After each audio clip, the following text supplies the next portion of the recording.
Hello, welcome back to BS Rugby and welcome to this watch along on this Sunday afternoon. It is Ireland taking on Italy at the Aviva Stadium, round 3 of the Six Nations. It's finally here. Hope everyone is doing well and looking forward to this game. Welcome in to the watch along. Good to have so many of you here already. Hello to you. Interesting name. Great picture though.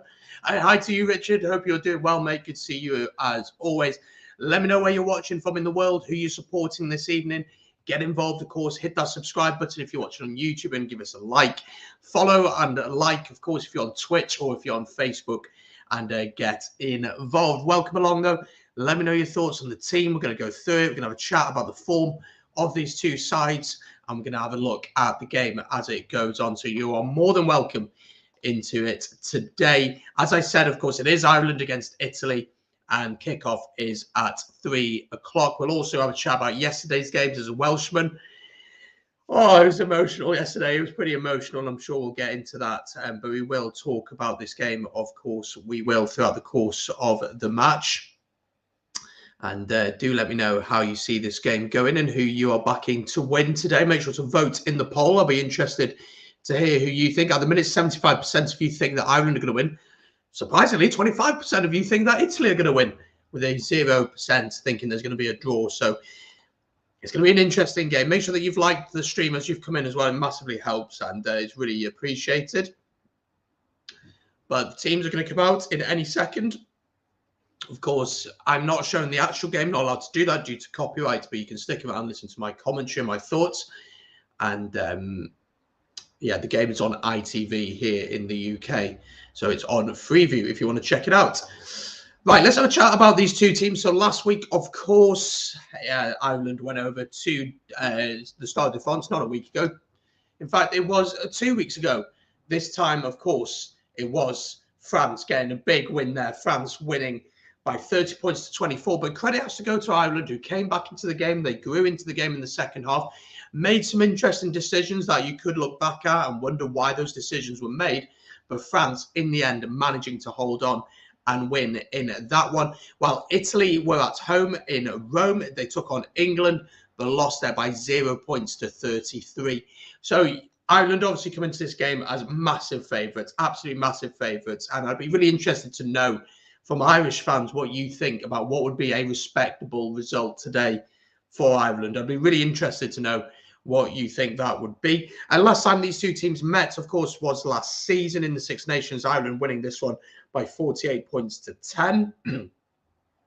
So that is the last time that these two teams faced. Last time at the Aviva was, in fact, an Ireland win by 50 points to 17. So a huge win for this Irish side. And in fact, Italy haven't beaten Ireland since 2013 in Rome when they won by 22 points to 15. They've only ever beaten Ireland once in the Six Nations. So they've only ever beaten them once in the Six Nations. So it's been a long time since we've seen any kind of result from Italy in the Six Nations. Obviously, we had the situation with South Africa. Obviously, that's been rubbish now, but it's going to raise its head again. It's going to raise its head again unless things begin to change. We're going to have a look at the teams in just a second. It looks like Italy are about to come out. So we're just waiting for them. And then we will, of course, have the Irish coming out.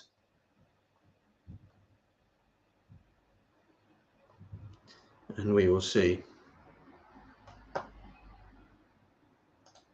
what happens in this game. Pretty much, well, I wouldn't even... I don't think the Aviva is full, is it? I don't think there are COVID restrictions over the water, is there? Maybe, maybe not. But it's certainly not full by any stretch. I mean, it's probably 3/4 full. It's still a Six Nations game. I know tickets can be fairly expensive these days. But there we go. Let me know in the chat who you're backing to win, who you're supporting today. Do let me know.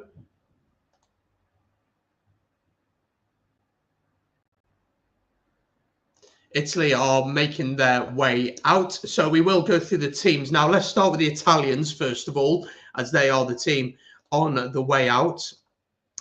And we will have a look at how they line up. This is how they line up today. Apologies about any of the pronunciations that I don't get right. Starting at fullback, then Eduardo Padovani starts at fullback with Pierre Bruno and Montoya Ioane on the wings. Ignacio Brex partners Leonardo Marin. Marin usually will play at 10, so they're going for that pivot of having a natural 10 at 10 and also having a person who would usually play fly half at 12. So they're going for the Farrell at 12, Marcus Smith kind of system. That's what they're trying to do. Leonardo Marin, really young, exciting player at Benetton. So do keep an eye out on him throughout the course of the afternoon. In the centres, we have Ignacio Brex, as I said, and then Leonardo Marin. Paolo Garbisi and Stephen Varney play in the halfbacks. In the forwards, we have Danilo Fischetti, Gianluca Lucchesi, and Piero Ceccarelli. In the locks, we have Nicole Cannone and Federico Ruzza, with Giovanni Pettinelli partnering captain Michele Lamaro at 7. And then you got Toa Halafihi in number 8. Leaving a bench then of Pfeiffer, Nema Pasquale, David Ceci is back, Manuel Zuliani, Abraham Stein is also there alongside Alessandro Fusco and Marco Zanon as well. Of course, former All Black Kevin Crowley is the man in charge of Italy. Now, they're just putting out on the screen, Six Nations Rugby and its 6 unions and federations strongly condemn the aggressive invasion of Ukraine and stand in solidarity with them. So good to see the Six Nations is standing strong with Ukraine. And, you know, for me, I think rugby is a fantastic, maybe you could call it a distraction or something to focus on, something different, something with everything that's going on at the minute. Maybe it is the break, the escape that we need. And hopefully that will be the case today. And let's have a look at this Irish team then. This is how they line up. Michael Lowry starts at fullback and will earn his first cap. He's been absolutely exceptional for Ulster this season. Mac Hansen remains on the wing. James Lowe comes back in on the wing. He played for Leinster last week. Gary Ringrose and Robbie Henshaw, the centre partnership, that's probably their strongest centre partnership as well. Joey Carberry stays at 10. There were calls to get Sexton back in, but Carberry getting 2 games on the bounce, with Gibson Park playing at 9. In the front row, we have Andrew Porter, Dan Sheehan and Tyke Furlong. Of course, Ronan Kelleher out for the rest of the Six Nations with an injury. Tiger Byrne moves to 4 and partners Ryan Baird, who's an exciting young player coming through as well. Peter O'Mahony is captain at 6, and he's alongside Josh van der Fleer and Caelan Doris at 8. Leaving a bench then of Rob Herring, Dave Kilcoyne, Finlay Beelum, Kieran Treadwell comes onto the bench. Jack Conan is on the bench. Craig Casey comes onto the bench. Really young, exciting scrum half at Munster will speed the game up. Sexton gets onto the bench alongside Ulster star James Hume. So let me know, as always, your thoughts on those teams. We are just hearing the Italian national anthem, and we are just hearing that blow through now and getting all ready for this game. So let me know your predictions. Let me know who you're most looking forward to seeing. Let me know where you're watching from today. And the Italians are always very, very passionate. Always passionate, and good to see that. I just don't think that passion is going to be enough for them today. I worry about the power of Ireland. I really do. I think they're just going to have too much up front, and then they'll have the platform to play from that. If Italy in any way can affect the breakdown, then they need to be doing that as much as they can. But again, I just don't see a way that they're going to be able to do that. So if Kieran Crowley's got something up his sleeve, we're going to have to see. But Italy's national anthem is done. If you're just joining us, by the way, please do like the stream, subscribe if you're watching on YouTube. If you're watching on Facebook or on Twitch, be sure to follow us. Richard Huri giving us a prediction here. I think it's going to be 57 points to 10 for Ireland. I think the first 20 minutes are really, really, really important for Italy, especially. If Italy can keep it tight for the first 20 minutes, look, in my opinion, there's no way that Italy win today. There is no way that Italy win today, but they can at least keep the scoreboard respectable. I think what Italy need is to get a try. If Italy get a try today, they can get that try. They can then build upon that, and then they can work towards, they've got a game, obviously, next week against Scotland. Scotland under a bit of pressure. Not saying that Italy are going to beat Scotland, but Scotland under a little bit of pressure. They can go into that in a couple of weeks' time, and they play Wales. Of course, Wales probably a bit more confident after yesterday's game against England, but I just think they need a little bit of the ball. They just need a little bit of the ball today to see if they can do something. Let's have a look at some more of your comments. I often call these games dead rubber. Say Ireland 55, Italy 0. Wow, that is quite the prediction. Carmen Peach all the way in Switzerland. How are you? Hope you are doing well.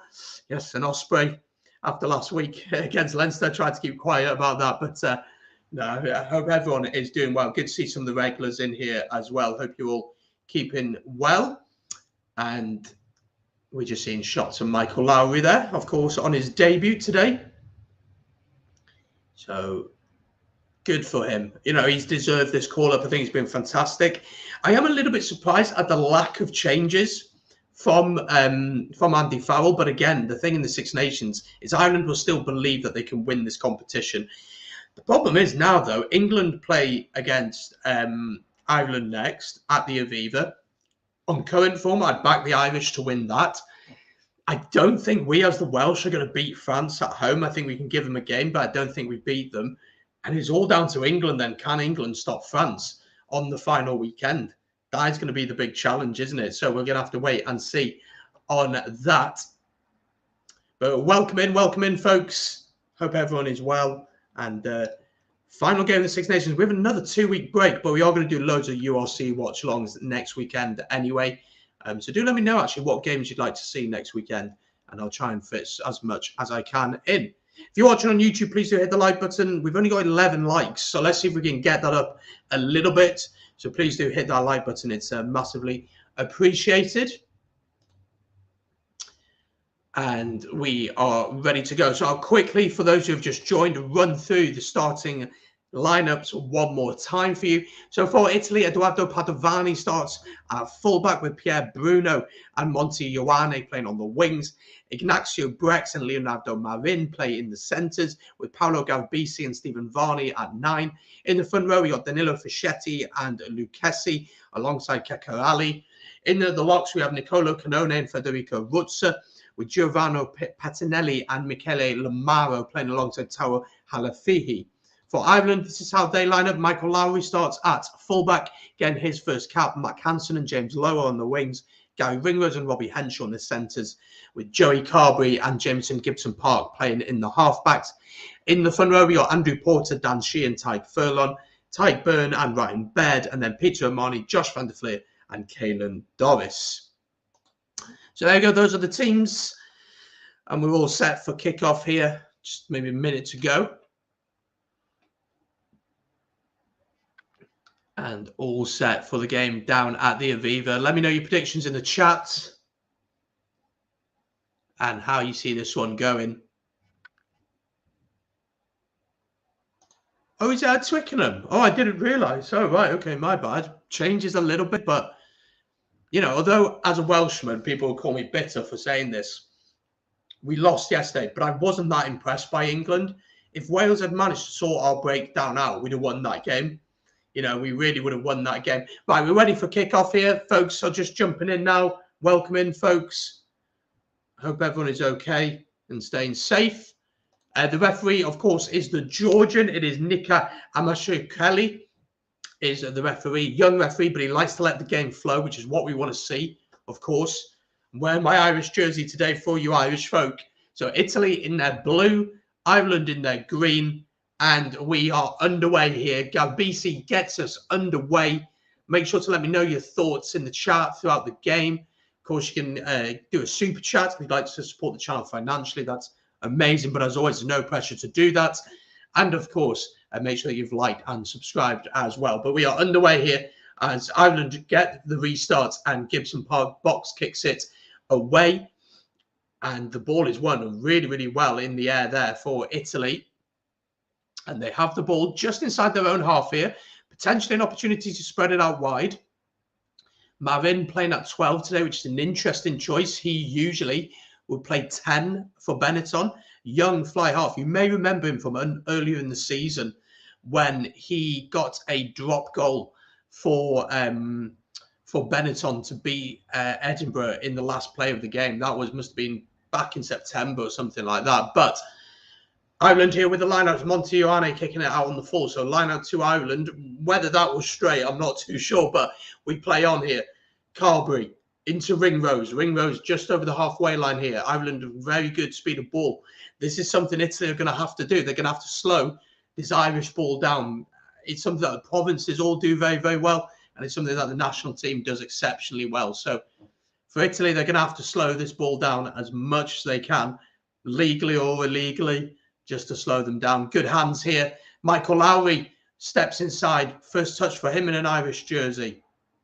Ireland, comes off the foot of James Lowe. They were nearly into the 22 there, but Italy regained the possession. Ireland starting on 100 miles an hour. And ball is there for Stephen Varney. And it will be the forwards who will take this onwards. We're about 2 minutes into the game. Still no points, but Ireland already showing the speed of ball that they can get. And it's already causing Italy problems. Varney clears it downfield into the hands of Carberry inside his own half. Lowry with a chance to run. Beats the first man, but then is tackled by Fischetti. Into the forwards. Now into Carberry. Carberry finds Henshaw, who's tackled.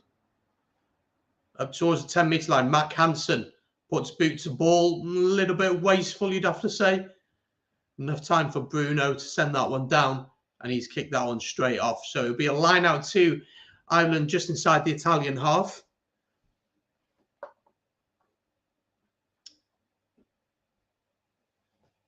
But a little bit scrappy to start with. But that's to be expected.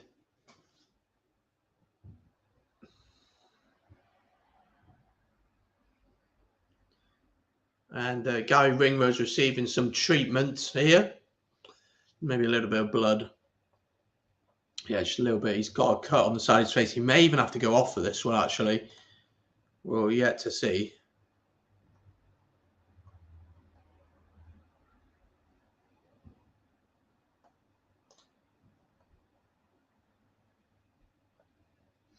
Yeah, the Ringrose is going off. James Hume comes on, so the blood replacement.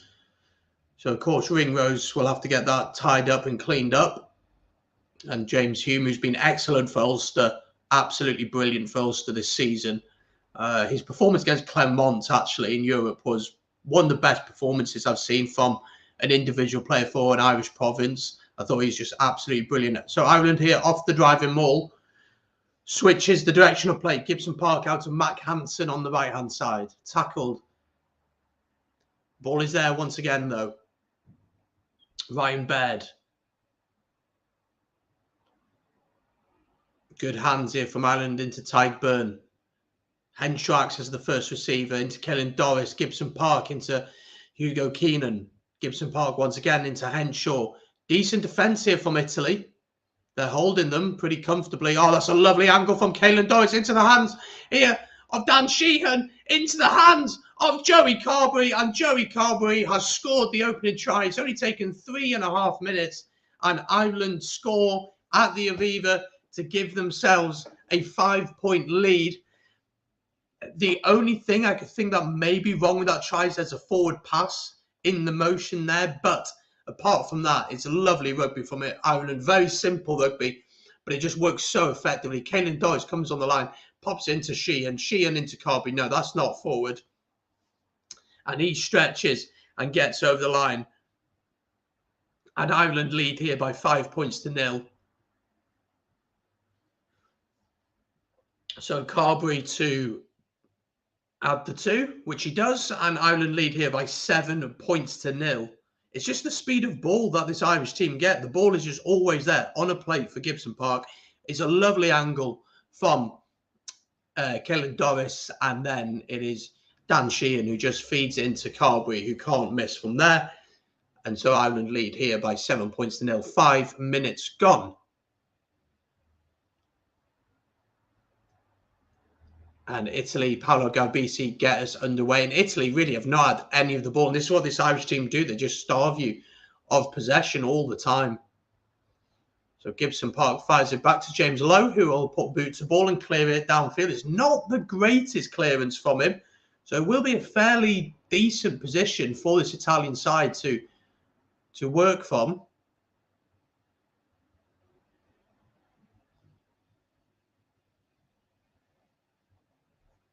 So chance here for Italy perhaps to work something. Oh, it's stolen by Ireland. Ireland steal it, but it's picked up by Lamaro into Canone. So Italy with the ball in the Irish 22 for the first time. So Varney fires it out. And the ball is there once again. Varney into Marin. Just outside the 22 here. Pierre Bruno picks the ball up, but he is tackled and pushed back. Momentum slightly gone here. Lamaro, the captain. First bit of possession here, though, for Italy. Marin, there's a bit of space out wide. Good step inside. Ball is still there for Italy, though, but the pass is poor. It's stabbed through on the boot. Montejoane picks it up. Chance for him to run for the first time in this game. Ireland. Oh, I think Montejoane's been penalised for double movement there. And it will be, for crawling there, and it will be a penalty to Ireland. So Italy with ball in hand, but not really threatening all that much. And there's a poor pass from Varney, and Carby with a chance to stick this down deep into Italian territory. And it is down into the 22. So it'll be a line out to Ireland just inside the 22. 7 minutes gone, though. Let me know what you make of this opening few minutes. It looks like it's going to be a really comfortable afternoon for Ireland. The thing for Italy, if you were Kieran Crowley, said don't concede in the first 10, 15 minutes. Don't concede a try. That would have been the message. And yet, a try in the first 5 minutes. But driving ball set up here for Ireland. Josh van der Fleer peels off the back. Caelan Doris offers a crash ball option and makes a few meters. Ball is there. Gibson Park into Hume. Hume beats his man. Every time Ireland come forward, they beat their man, which they make a meter every single time, and you can't deal with that. Ball has gone backwards. No, it went forward. And it will be an Italian ball here at the scrum. But again, just Caelan Doris with a huge carry there. 2 Italians missed the tackle. He makes 2-3 meters, and each time that happens, momentum goes, more players are dragged in, and you're struggling. Sorry, it's an offside from Ireland, so Italy kick it down, and they'll get a line out just inside their own half, and a chance for them to build again. I think if you're Italy, you just got to try and get on the scoreboard and try and any penalty you get, you take it. You don't bother going for the corner. I don't think. You just take it. Try and get that scoreboard going. Sad to see one of the Italians is going off here. And we're already going to have a replacement early on here. Gianmarco Lucchesi is going off. So you think that Ivan Nemeth would come on in his place. He's hurt his either shoulder or arm. He's using his jumper like a sling. So he's coming off.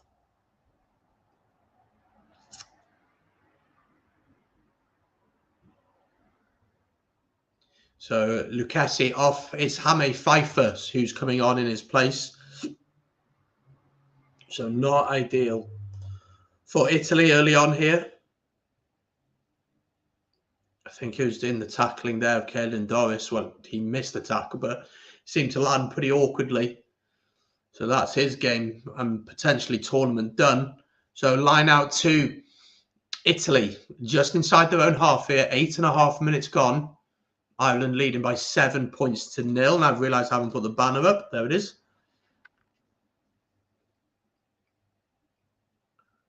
And Gary Ringrose is back on. So Gary Ringrose rejoins us. James Hume going back onto the bench. Italy win their line out. And using Higher Fire as a crash ball on their own 10-metre line here. Varney puts boot to ball, but it's a really poor, really poor box kick. He had no support covering him. Strange decision to take. And Ireland basically had the ball where Varney kicked from. So making no ground at all. As Gibson Park fires it out to Carby. Carby, Josh van der Fleer, good hands from Ireland here. Caelan Doris. Carberry looks up, or look for the kicks, gives it into Hansen. Hansen into Ringrose. Ball is there. Gibson Park into James Lowe. Tackled though by Lamaro. Ball is there, but penalty to Italy. It looks like Lamaro got the turnover. Wasn't sure if he'd get there, but he did. Hello to you, Gavin. Hope you're doing well, mate. Hope you're enjoying the rugby. Karma Peach, absolutely. So Italy sending this one down. And a chance for them to work from here. It's a really nice tackle, actually, on Ringrose. And I'm not sure why we're looking at that again, but there we go. So line out to Italy. Inside the 22, they've got some depth on this kick. They're probably about 15 metres out. They do win their ball, and they set up the driving maul.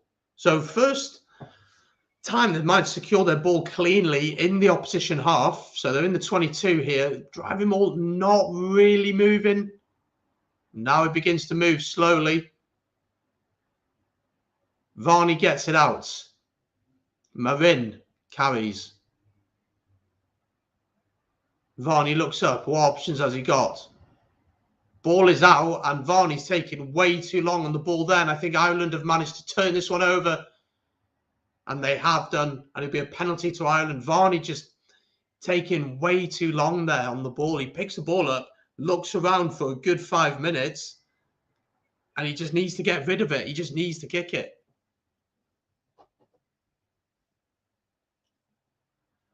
Italy aren't going to have many opportunities to have the ball in the Irish 22. And when they do have it, you can't hold on to the ball. He's got his hands on the ball, which basically means that the ball is out. It's free to play. You know, you can go and try and take him.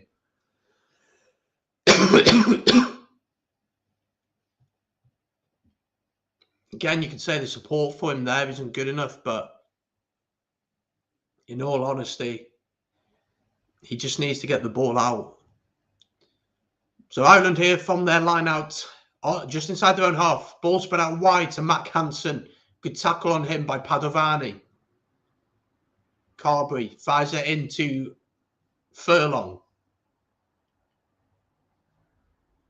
Lowe. Oh, it's dropped by Sheehan. Did it go backwards? Yes, it did. So we'll carry on. James Lowe, just inside his own half. A little bit scrappy here from Ireland. I've got to get a cough checked out. Do you know what it is? It's doing 3 games in less than 24 hours. That's what it is. Your voice just goes, and especially after Wales against England, being Welsh, you know, there was absolutely no way my voice was going to survive that. So that's what it is. Don't worry too much. It ain't what you think it is. It ain't what you think it is. A penalty to Italy on the halfway line, though. Ireland offside from the box kick. Does he think he can kick this?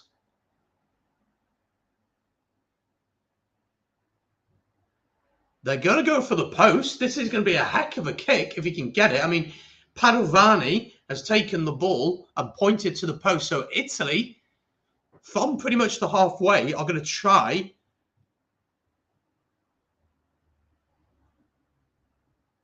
Yeah, Mac Hansen just offside there. Absolutely no complaints about that. But you do not want to see me sing. You do not want to hear me sing. It's dreadful.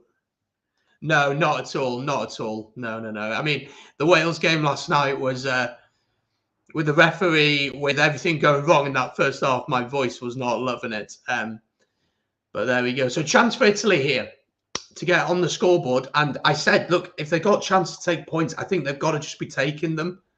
So Padovani from probably about 50 metres out. It doesn't look like it's windy. It's dry.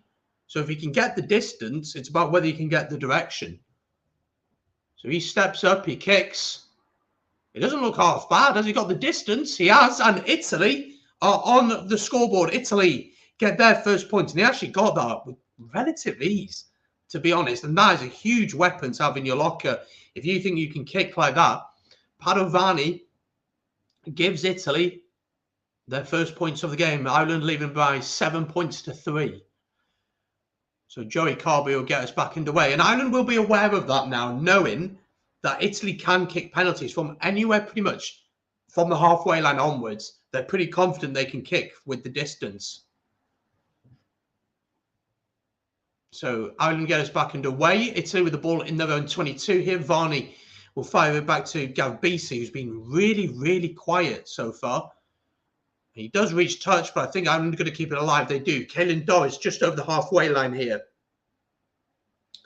Tackle by Nicolo Canone.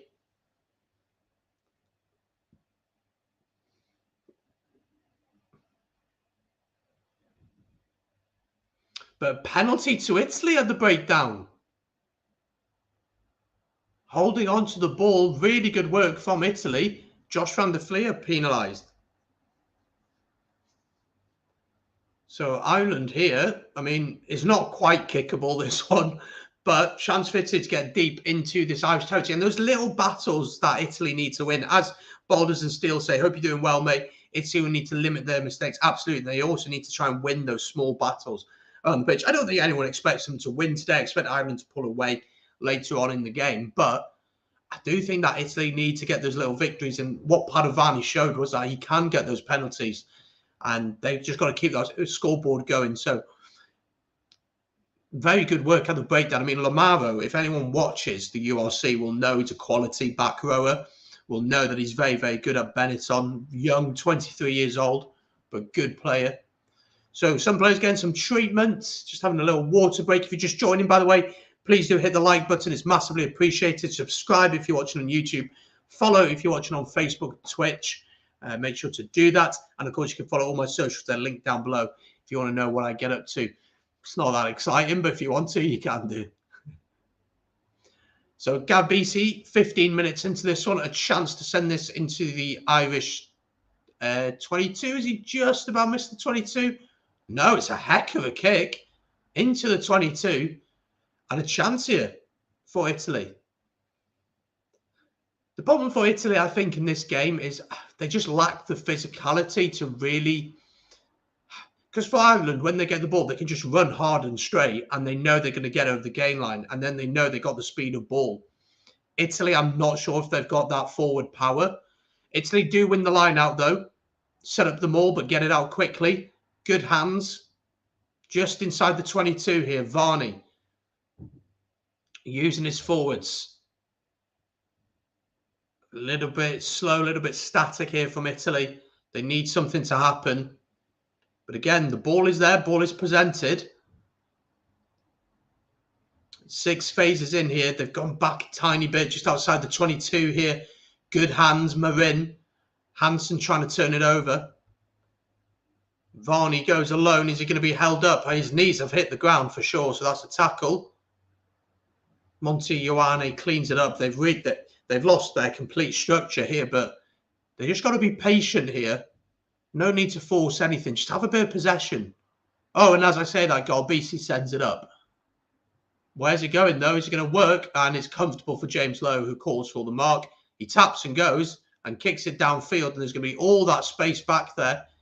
Has it gone out on the full? It has, but he was in his own 22, so be a line out. Be a line out for Italy. Italy were getting pushed back, but I was surprised that they went for the kick early on there, that they didn't look to try and just continue to play, even set themselves up for a drop goal. He was inside his own 22, so I don't know why Italy are really complaining about that. My ex used to shop at Benetton. All right, okay.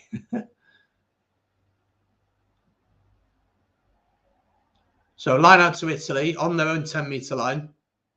They do win it. The line out so far on the whole has been pretty good, and they've got to ensure that their set piece is solid, because otherwise, you know, they need to be winning those battles for sure. Varney clears it from the box kick. I just think the level in physicality between the two sides is just so big. Like the gap between them is massive. It really is. Ireland coming forward here. Good hands by Andrew Porter. Just inside their own half. Into Carberry into Ringrose, who dances past one.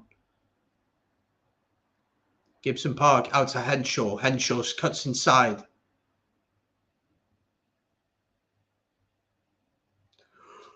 Oh, excuse me. Oh, big hit coming in on Dan Sheehan there. Ireland slowly moving forward into the Italian half here. Ringrose tackled and dumped on the ground unceremoniously. Nothing wrong with the tackle, and ball is still there for Ireland, but they're slow to get it out. Finally, they do. Penalty, though. Oh, I think they're going to check something here.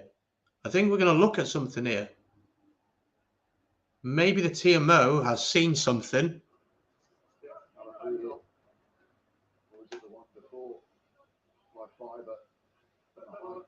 I think they're going to have a look at the tackle on Ringrose. Oh, was it that one from Fiverr? Well, there's nothing wrong with that. I don't think so.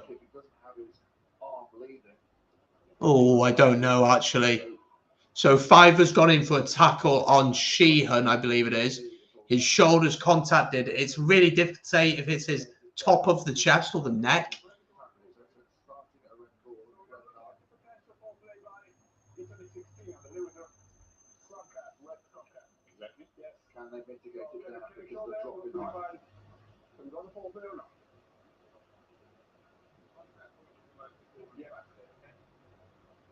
So the referee here is asking to have a look at the images again. Where is the contact, though? That's what we're trying. Yeah, he's hit him in the head.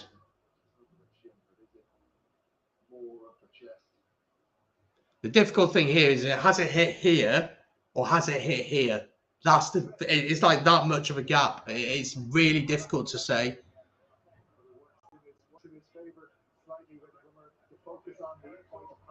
But there's not much of an attempt to wrap.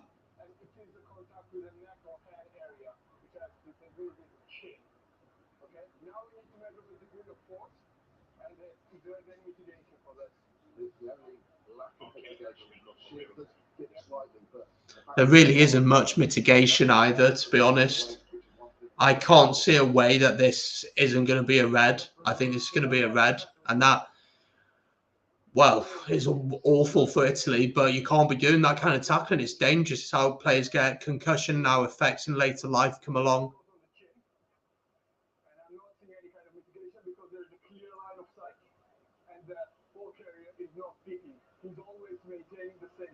This is going to be a red.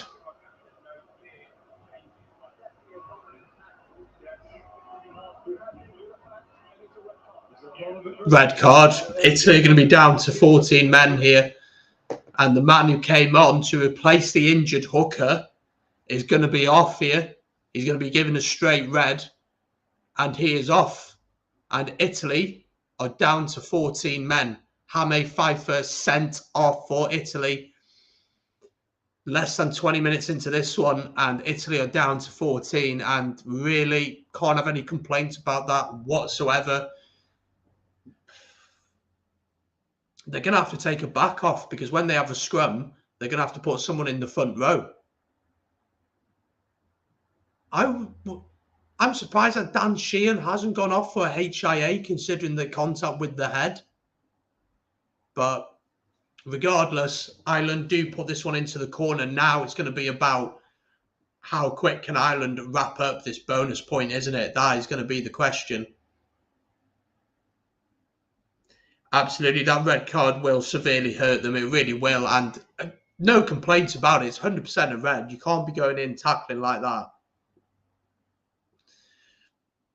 But Ireland set up the driving maul here. Peter O'Mahony at the back. Now Dan Sheehan. Gibson Park gets it out into the hands of Henshaw. Gibson Park switches the direction of play. The pass isn't great, but Caelan Doris has got it. Can he get to the line? Inside ball, lovely hands, but it has been knocked on by Ireland, and it will be a scrum to Italy.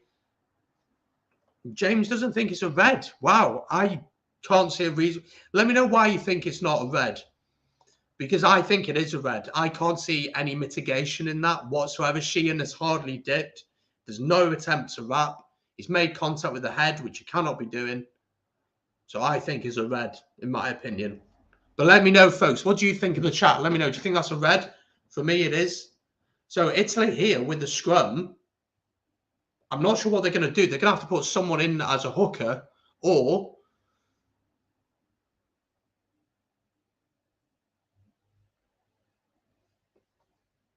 I'm not sure what we're doing here. Also, we don't have to go to uncontested scrums. But they have no hooker, so we're going to get uncontested scrum, and they have to take a player and bring another player on for total control. We're just waiting for the numbers on. So because the hooker has gone off,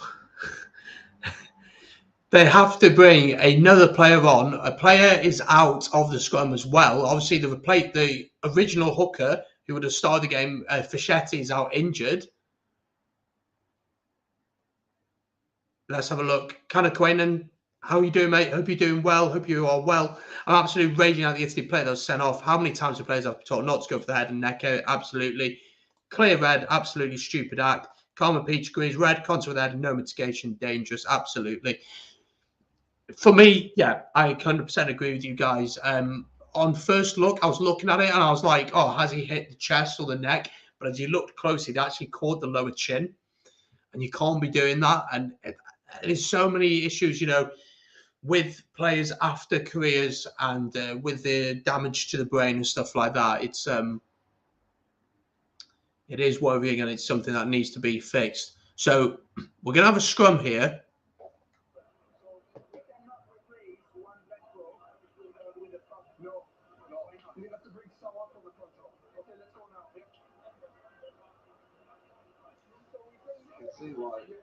So Michele Lamaro is asking for the reasons about they can't bring they can't put a back rower into the forwards, so they're having to bring a prop off the bench. So that means that one of these props is going to have to play the full 80. One of these props is going to have to play the full 80. So Pierre Bruno's gone off. Ivan Nemer has come on. So he goes into the front row. So it means that one of the back rowers is going to have to play midfield, maybe. Well, I assume he'll go into the midfield and maybe Marin will go out wide. It's a real reshuffling for Italy, this. Let's have a look at more of your comments. Hope you're doing well. Good. We saw you yesterday, of course. Welcome back in. That was red, but for me, there was no malice, just bad technique. We have to protect players' welfare, and it's very harsh for next to say Aki was sent off for less. I was trying to see any way of a different outcome would happen, but I couldn't. Now Italy may find themselves on the end of a cricket score. That's the thing. They're also having to take a winger off. They're also having now to, you know, put a back rower in midfield, potentially. And one of their props is going to have to play 80 minutes. And all for a moment of madness. The players have to go lower. Players have to go lower these days. You've got to go lower. You know, when you're taught to tackle, you talked about the cheek to cheek. Your cheek should be on their arse cheek, right? That's what it should be when you tackle.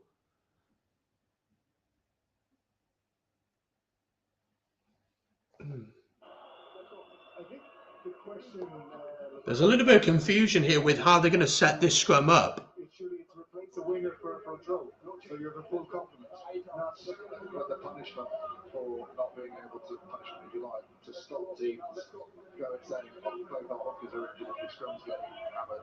This is it. Well, I'm a little bit confused with who's gone off and who's come on here. I'm not going to lie.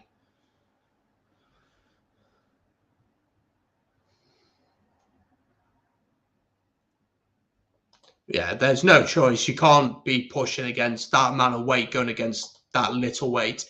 But Italy, off they go then, down to 14, halfway through this first half. And all the pressure on them now. I mean, if you're Italy, you're thinking, all right, we've got to do it in slots. We've got to say, all right, next 10 minutes, try and hold them out. You know, and you got to work from there. But Ireland here with the ball just over the 10-meter line in the Italian half. Nice ball into the hands of James Lowe. Lovely handoff from James Lowe into Gibson Park. And it is as easy as that. And Ireland do get their second try. Poor tackling from Italy. But Ireland go even further ahead here, leading by 12 points to 3. James Lowe back into the team this week. And what a fantastic try. from Ireland and Gibson Park is any good scrum half. Any young scrum half watching, always give a good support line. Always offer a good support line. If you do that, you'll get plenty of tries. Brilliant try. Who is it? I think it's Padovani. Again, Padovani needs to go so much lower on that tackle on James Lowe. James Lowe just shoves him off. But it's a good finish from Ireland, and they will certainly take that. And the conversion from Joey Carberry is added, and Ireland lead here by 14 points to 3. They are halfway towards the bonus point, and we've only played 21 minutes. It's a lovely flat pass from Gibson Park. We're seeing this a lot more now at the international level, where the flat pass from the scrum half just skips 2 players, fire it out to the winger, and then Gibson Park finishes. Let's have a look at some more of your comments. Yes, this is my first time watching this channel. I'm really happy to subscribe. And down one in chat, not already, so give a chance to subscribe. That's wonderful. Thank you very much. And it's good to have you on board, and loads and loads of content coming out with the Six Nations, of course, and URC next weekend. Then we got European games, and then we got summer tours. I mean, Ireland are going to New Zealand, Wales are going to South Africa. It's going to be a little bit crazy. So welcome on board. Italy are just as bad as Argentina in that they fully believe they can physically challenge anyone, but end up to be unable to control themselves so as to avoid costly outcomes. Look, the big thing in this game, anyone watching will tell you that the physical battle in this game, Italy are getting battered. Every time Ireland carry, they get over the gain line. Similar to the game against Wales, they were just getting over the gain line. The difference between Wales and Italy is that Wales are a little bit better. They're a better side at the end of the day. And Italy just need to do the basics right. You've got to get the basics right. But the problem is the team is so young, so inexperienced. They just don't know how to control situations. Getting that red card completely killed the game off. And kicking loosely like they are is just so silly. They're just constantly kicking really loosely and just enabling Ireland to just control the game. Now Galbisi's picked up a knock, so he's going to have to get some treatment. They certainly don't want him to go off. Cricket scored. Dermot, hope you're doing well, and I love your profile, by the way, and absolutely. Galbisi there tweaking something in his left hip, I think. I think if you're Italy,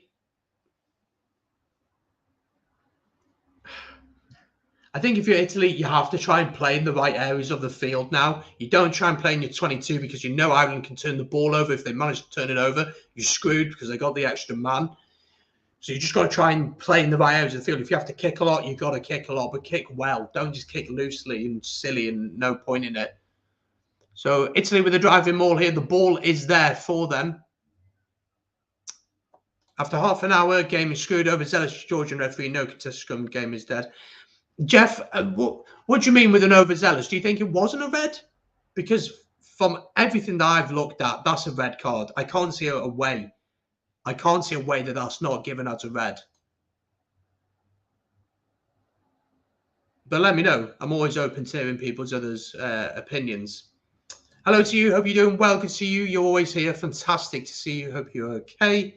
I want them to do well. I really do. But I'm not sorry for saying that they're just dead weight. They always find a way to prove us right.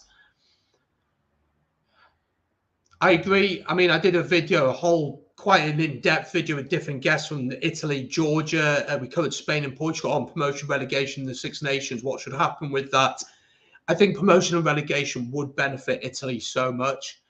But saying that, I don't think a Georgia would beat Italy at the minute. Although Spain have beaten Romania. I think Spain beat Romania today. Portugal beat Canada last summer. So there are teams emerging. I just don't know. I just don't know whether Georgia would beat them. I mean, there's all the talk about South Africa. Personally, I didn't want to see that. I don't want to see South Africa in the Six Nations. I think it's a European competition. I think if you are going to open it up, you need to ensure that there's a pathway for those European nations to come through. But, I mean, it's a tough one, isn't it? But that red card really has killed the game. The thing is, though, Italy conceded in the first 4 minutes, which it just does not help at all, does it? And they just make things difficult for themselves, you know. Like Varney dawdles on the ball. He needs to clear it, just get rid of it, like he just did there. But as you say here, I was watching the under-20 game on Friday night, and the young Italians have fantastic talent, but discipline is a problem. They had 3 yellow cards and could have had more, but to be fair, the ref was harsh. Their youth teams are doing well. Benetton have done well in the URC this season. They've done really, really well in the URC this season, and we want them to do well, Italy, but they're just not quite at this level. Hello to you, Kevin. Hope you're doing well, my friend. Good to see you. Oh, lovely hands here for Josh van der Fleer. It's Ireland into the 22. Have Italy managed to turn it over? They have. Great turnover. Whoever got that turnover, that's a massive turnover for Italy. And Italy, to be honest, since the red card, I mean, they've conceded 1 try, but they've held them out here for a while. Squid, on watching on a lovely, lovely profile pic. I'm afraid I can't because, of course, of copyright. It is live on ITV in the UK, RTE in Ireland, I think, which are both Freeview channels. Yeah, absolutely. Yeah, I can't, unfortunately. But welcome along. Good to see that you're watching on Twitch. Give us a follow there, of course. We'll be doing lots of watch-longs on there. And I'm going to be doing some more gaming on there. I'm going to be doing some more gaming, not just rugby content, but also a bit of FIFA, Warzone, different games as well over the next few weeks. Check that out. I'd have South Africa in a heartbeat. Imagine what it does to the competition. New Zealand, Australia, stop panicking. My only problem with it was what was being proposed, as Italy do have a bit of the possession here with about 10 minutes to go in this first half. What was being proposed was that Italy would get kicked out and South Africa would come in and it'd be a close competition. My problem with that is that that then says to me that you're ignoring the rest of the nations in Europe. You're ignoring the likes of Romania getting back on form. Georgia have always been knocked out the door. Portugal and Spain are growing and are developing and becoming better sides. You're also seeing some other nations, Germany, if Russia, I mean, we shouldn't really talk about Russia too much at the minute, but they decided to pump money into rugby. They could certainly be a very, very competitive side at this level. Monty Ioane is not helping himself. And it's going to be a scrum 5-4 Ireland, 5 meters out from that kick. So you're ignoring those countries. You're also then saying, we give up on Italy. We give up on Italy. And to an extent, I can understand that the experiment so far hasn't really worked. For me, the Six Nations is a European competition. It should be like that. It should encourage and develop other nations and allow a pathway for them to develop. But I think I just wouldn't want South Africa in there. Personally, I just wouldn't want it. Look, South Africa, fantastic side. But the problem then is you take away the money that they bring in the autumn. Obviously, you'd have that in the Six Nations, which is different. If you're in the Southern Hemisphere, the idea now that you've got, of course, you've now got Fiji and Drua playing in Super Rugby. So maybe you'd see them joining part of the Rugby Championship. We'll get back to this conversation in a second. Ireland here on the attack, 5 meters out. I'll get to your comments as well. Keep them coming for sure. Ireland coming forward here. Lovely step. Michael Lowry on his debut has scored for Ireland. Michael Lowry gets his first try on his first game. And what a try it is. And the Ulster man has crossed here for Ireland. And I can't be happier for him, honestly. So happy for him. And massively deserved to be part of this Irish squad. Massively deserved to start this game after his performances for Ulster. Anyone who's watched him this season knows how good he is. Carby flings it out. Michael Lowry beats his man and crosses. And that's the third try. And Ireland now will be targeting to get the bonus point before half-time, won't they? For sure. Great finish from the little man. And Ireland here leading by 19 points to 3 with 10 minutes to go until half-time. Let's have a look at some of your comments. Ireland giving away a lot of penalties. Not happy with that. I don't think it really matters in this game, to be honest. I can understand the frustration to an extent, but I don't think that it's really going to matter all that much, if I'm being honest. So we'll have to wait and see. What a good comeback from Wales yesterday. Yeah, we'll chat about that game later on. I am going to be doing an in-depth review of my good friend Ben from Rock and Roll Rugby. We're going to be doing a tactical review on that. Oh, Carberry's missed conversion, a very simple conversion, but Lowry again, his first try. We'll be doing an in-depth review on that, so do check that out later today. Rugby isn't rugby anymore, it's soccer. I don't know. It depends in what context you're talking. Would you like to see Italy join the Rugby Championship? Look, first of all, let's just establish this isn't happening. Six Nations have ruled out until at least 2025. I think the reason we saw the article was because South Africa signed the deal to stay in the Rugby Championship until 2025. CVC obviously have invested a lot. You've got South African teams in the URC will be playing in Europe next season. Obviously, there's no fire without smoke. I think that's really important to say, and I do think there's probably something in it. It's just it just doesn't make sense. It just doesn't make sense to me. As Jeff says, agree, 2 European groups with promotion, absolutely. It always gives teams then a hope. There's something to work towards. Italy would have something to work towards. Those second-tier nations, such as Georgia, such as Romania, Portugal, would have something to work towards. And you're saying, look, you're not putting a ceiling on where they can get to. And then when they get to a World Cup, they will know, all right, we can build towards this. We've built towards this. We've played teams at this level. It'll be interesting to see. Let's have a look at some more of your comments. I get that. So important for the nations Europe to get exposed to play the big team. But here's the thing. How often do they do that? Exactly. But that's the whole point. That is the whole point. It would give that exposure. That's the whole point, in my opinion. Again, though, from talking to fans of other nations, from the likes of Georgia and Italy, what needs to happen is these tier 1 nations need to go there more often.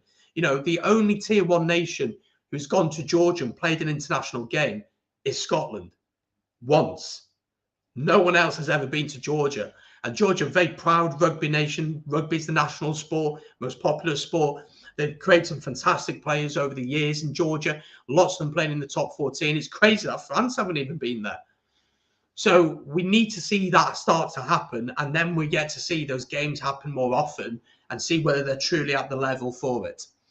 I want to see 8 nations with South Africa and Italy staying in. The 8th place is promotion relegation for the next year, with Georgia probably first to get promoted. We could see that.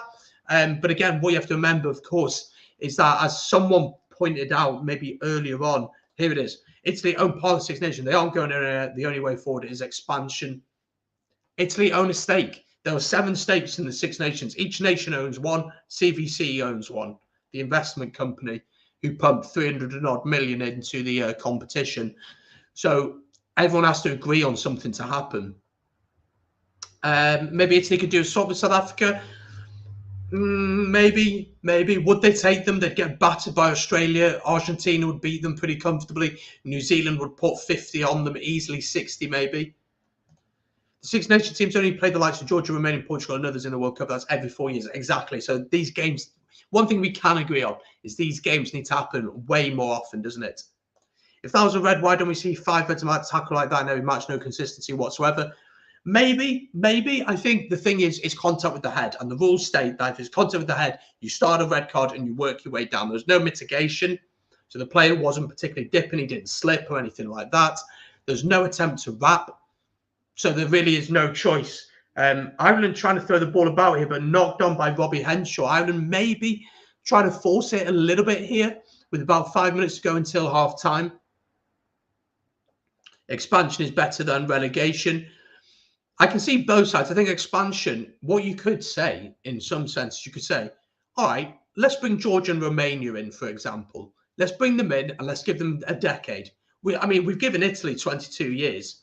So let's give them a decade. Let's give them a decade.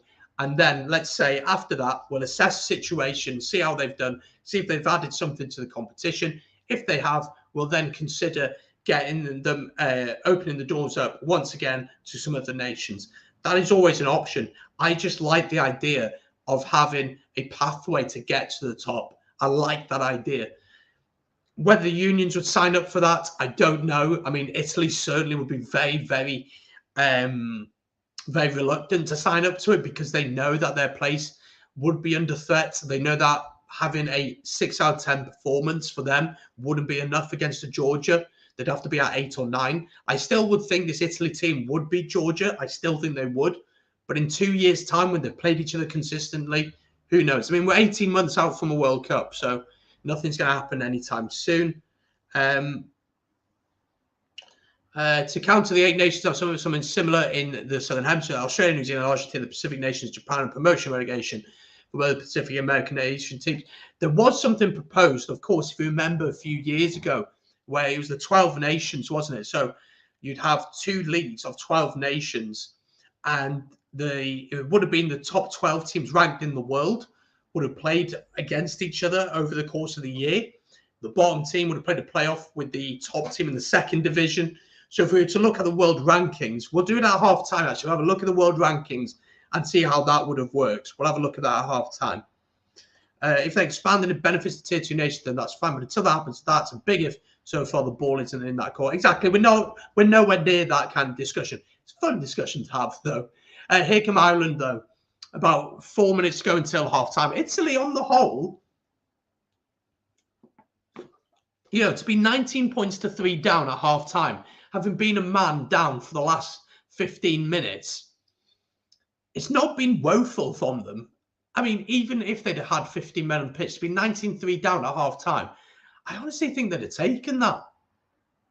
I honestly think they would have. Ireland are trying to force it way too much here.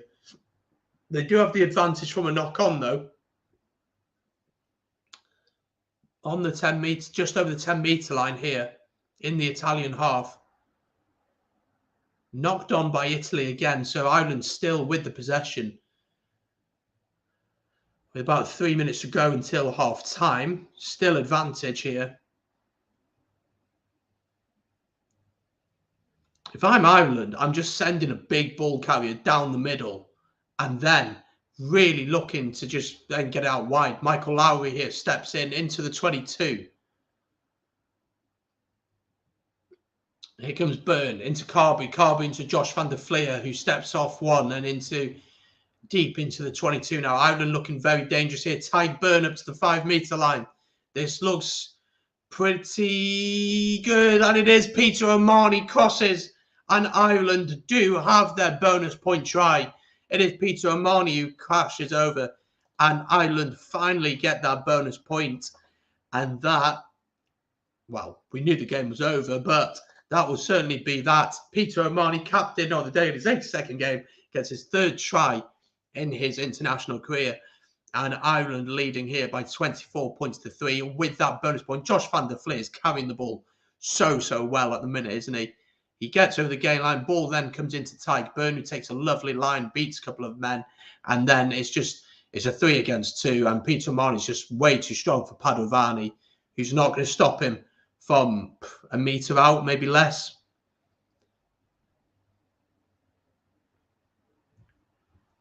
And so Ireland leading here by 24 points to 3. We'll get to your comments on promotion and relegation at half time. We'll take a quick 2-minute break because I need to grab a drink. But we'll have a bit more of a chat about it at half time. Also, let me know in the chat, Irish fans, would you be changing things quickly off the bench in the second half? Or would it be more of a case of give it to 60 minutes and then bring the bench? Maybe someone like a James Hume gets a go. I think in open play would be brilliant. Carberry has missed the conversion, so he remains 24 points to 3 with about a minute to go until half time. There's a few interesting options off the bench for Ireland that they could look to use, but Peter O'Mahony just way too strong for Padovani there, and yeah, very comfortable.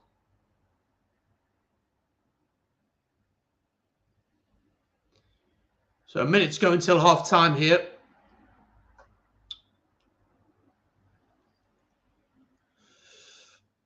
And, I mean, if you're Kieran Crowley, I really don't know what you say at half-time. I just don't know what you say. I mean, you say just go out and try not to concede too much. But 30 seconds to go till half-time. Let's see what Ireland do here. Are they just going to keep playing, or are they going to say, do you know what? We'll just kick it off. Just kick it off, get in at half-time. They're looking like they are going to try and play it. James Lowe into Gary Ringrose, just outside their own 22. 20 seconds to go until the end of the first half. As Carberry dinks it over, looking for Michael Lowry, was knocked on in the process. But Ireland offside from that kick. So chance here for Italy. Big decision here for Italy. Look, Italy aren't going to win this game, but if they want to consider that they're back in this game, I think they stick this in the corner. But I think they're going to take the points with the time on the clock. They're going to take the points. So Italy with a chance to get some points before the end of this first half. And BC is going to line this one up just outside the 22, right in front of the sticks.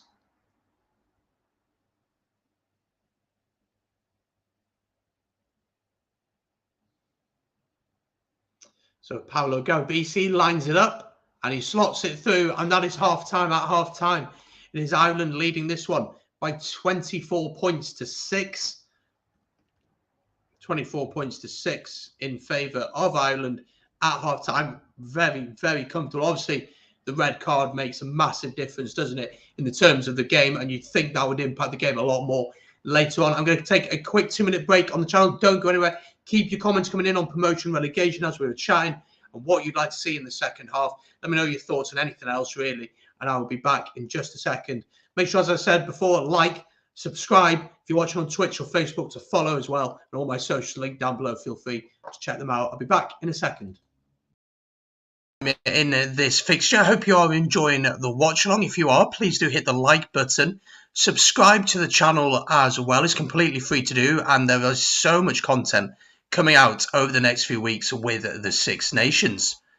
Make sure as well that you follow me on all of my social media. It's all linked in the description. You can follow me there and keep up to date on everything that I post. I post all the time and give you updates on all things rugby.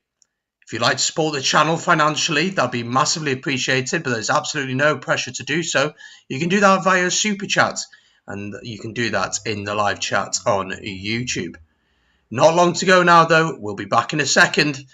Make sure to keep it going in the chat. Let me know your thoughts on the game so far.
So there we go. We are back. It is half time in this one. Ireland leading Italy by 24 points to 6. And very comfortable, isn't it, for the Irish at the minute? And I've got to say, yeah, very, very comfortable for them and leading comfortably. They've got the bonus point, which is what they would have wanted. Of course, we've seen Michael Lowry on his debut get a try, which is fantastic to see. And really an odd first half. Obviously, the red card happened, kind of killed the game off, if we're being totally honest, in any kind of contest it was. And it's going to be really, really tough for this Italian team. We were talking at half-time, of course, about the whole promotion and relegation debates. And so let's have a look at what you guys were saying in the chat. Let's have a look at some more of your comments. Let me try and remember where I got up to.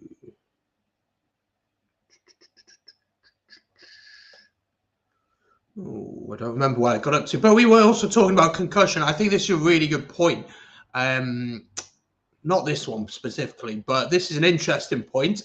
If the laws were used correctly and consistently, there'd be no one left on the pitch come the final whistle. Not true. It's becoming too protective. It's not. It's not becoming too protective. We're seeing the effects of rugby. At the end of the day, rugby is a physical game. It's a physical game. It's a game of collisions. Things are going to happen. Injuries are going to happen.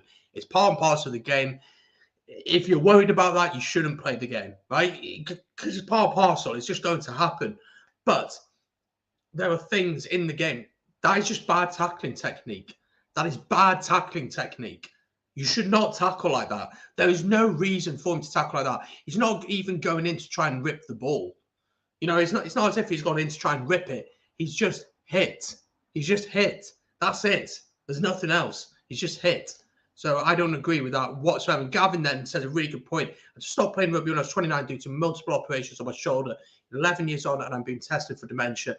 Rugby needs to be more safe. Needs to be made safe, sorry. And that's the whole point, isn't it? You know, that is the whole point. Because we love rugby. You know, rugby is, in my opinion, probably the greatest sport in the world alongside football. I'm a huge football fan as well. But it's a great sport. The beauty about the fans is that it welcomes everyone in. Doesn't matter who you support. If you're at a bar, you meet a rugby fan, you're instantly mates. You buy each other a pint. You have a chat about rugby and you discuss it and put it all in its place. But at the end of the day, rugby needs to learn to be safe. It needs, not safe. Safe isn't the right word because it's never going to be a safe game. But we need to do what we can to ensure that the game continues to flow, but also to protect players. Because at the end of the day, one bad tackle, that player's finished. You know, career's gone. Or even worse, will die. You know, we've seen instances. We saw a young lad in France die a year ago from a head injury. We saw a player die also, played for Evesham RFC. He was only 29 years old and he died from injuries in a game recently. So it's not a joke. It's something that rugby does need to look to. But you also want to keep that physicality in the game. And you want to ensure that the game continues to flow. And I do think World Rugby have tried to make changes. We've seen law changes with the 50-22, which will hopefully increase the game's flow and the balance of it and how it goes. But there's still a lot to be done. There's still a lot to be done. But anyway, that is how it is. Let's have a look at some of it. Need to change the music. I'll work on it for next week. I've been listening to lots of the Beatles recently. So maybe we'll try and find some Beatles music to put on in the background. But do let me know your thoughts on that first half. As always, what did you make of it? Again, I did ask about how many changes would you like to see. I'd try and give as much game time to everyone in the squad who spent way too many years sticking with too few players. So that is always potential. Whether that, I think Farrell will give to like 50, 60 minutes and then we'll begin to see the changes. I'd really like to see James Hume in the middle of the park given a chance. I think he's an exceptional player and I'd love to see him with ball in hand. I felt like Ireland at the end there were trying to force the play a little bit too much, which is something they need to step away from. Just be patient. The spaces will come. If you've got the extra man, Italy are going to tire. You're a better team than them. They will come. Let's have a look at some more of your comments. I just played 8 for a German club. Oh, interesting. Nice. Playing out in Germany. Interesting. But again, the game just needs to be that little bit safer, doesn't it? And it is, World Rugby are doing a lot. Maybe they could do more. I'm not sure, but there we go. Let me know as well. Let's have a quick chat about yesterday's games. Of course, the first game yesterday, we saw France beating Scotland. We did a watch long on the channel. I thought France were brilliant. I thought France were absolutely brilliant. I thought the speed of ball that they brought to that game was just frighteningly good. Scotland, if you're Scottish, you must be so frustrated. I know Kyle was on the watch long with us, and if anyone hasn't seen his post-match thoughts on his channel, do go check it out, Cap Starkey Rugby. He tells it as it is, and Scotland are just so inconsistent with their performances. 1 minute, they look like they're going to be super competitive. They look like they're able to challenge at the top. And then against that performance against France and Wales, you know, they just weren't anywhere near good enough. They really weren't anywhere near good enough. I mean, they play Italy next. Again, they're going to beat Italy, but I think the man of the performance is really important for them. So pressure on Scotland. And then obviously we had Wales against England. My word, that was a nervy one as a Welshman. It was a difficult one to watch. Credit has to go to England in that first half. They battered us at the breakdown, and they did pretty much all game. In the second half, we were much better, and we came back and we scored tries, which is something that we haven't managed to do under Pivac much. And there was a game plan, and it seemed to be working. If we'd had another 5 minutes, maybe we would have got another try. But just little mistakes, you know. The Ryan Elias overthrow. There was potentially an argument. You could say that Adam Beard was pushed, and so he wasn't able to get up for that line out. But again, the throw was poor. At the breakdown, as I said, we really struggled, and it just wasn't quite enough in the end. But I'm going to be totally honest. I'm not just saying this because I'm Welsh. I wasn't that impressed by England. I think if I'm Irish, I'm pretty confident going to Twickenham. If I'm French, I'm pretty confident welcoming them to the Stade de France. They're just really not clicked yet. So it'll be interesting to see. Let's have a look at some more of your comments. According to commentary, due to some rule requiring a certain number of players to the scrum, Italy have been playing with 13 men. Not going to lie, did not know that. Oh, yeah, did number 8 went off, didn't he? So, yeah, still very difficult. Wales should have won. Yeah, just that first half, I said 9-0's okay at half time, but 12-0's really difficult. So you need to get 2 tries, basically, to take the lead. But I wasn't impressed by England. I think people don't understand how fragile form is. You can have the best players in the world and a few weaklings will break the chain. Very, very true. Italy doing very well for the position they are in. They are competing well, but it's only a matter of time before the tries start to rain in. I mean, we could see 50 points. We could see 50 points. And it doesn't help with the argument, obviously, with the promotion relegation, people talking about kicking Italy out because people will look at the scoreline at the end of the game, but they will forget there was a red card and there were moments where they were competing well, but they just haven't been in the game at all, really, have they? And that's credit to Ireland. They just haven't been able to deal with the physicality of this Irish team at all. So, yeah, it's going to be a difficult second half for them. And we'll have to wait and see how they go.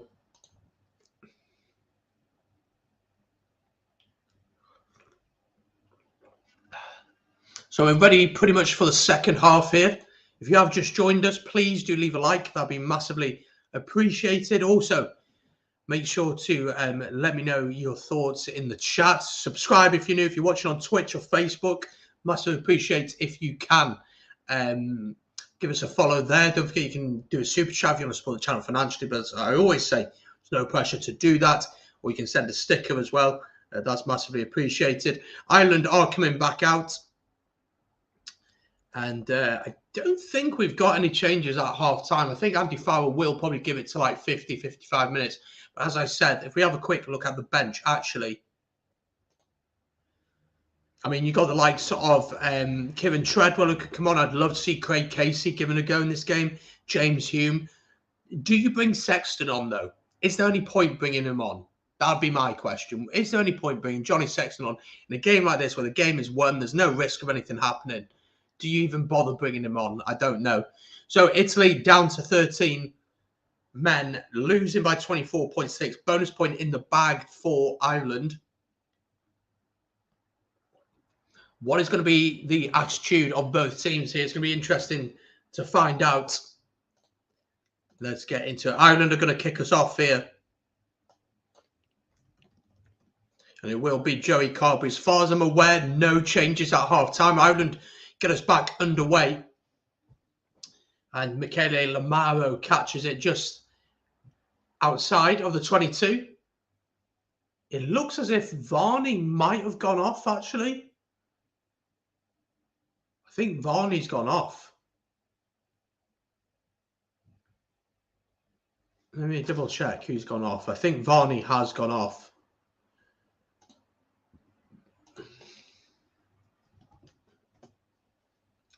Ireland with the ball just inside their own half here. Carberry sends it up. Let's just double check who's gone off.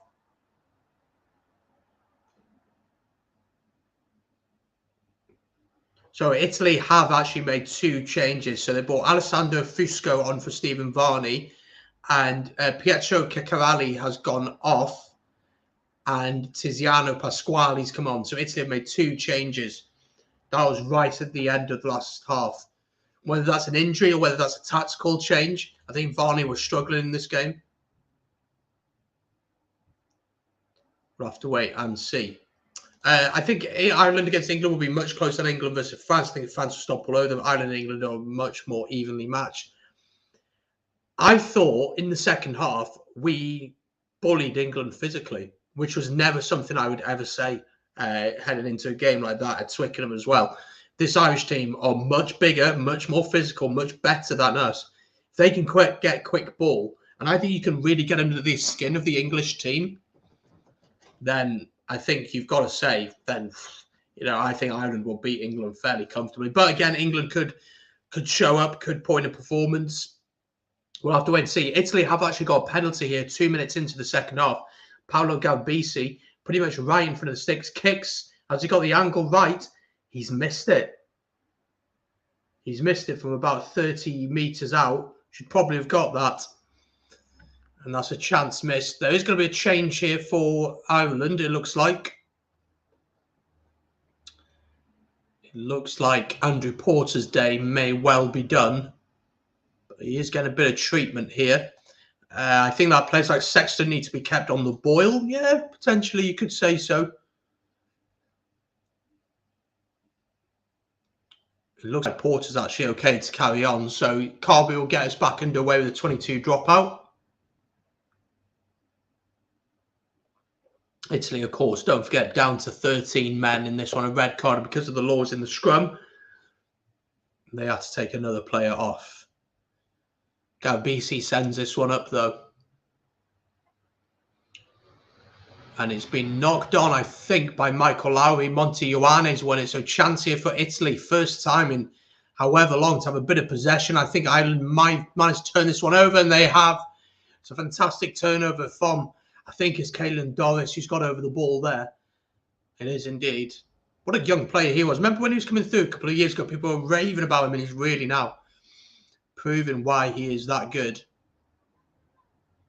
And Carberry will send this one down.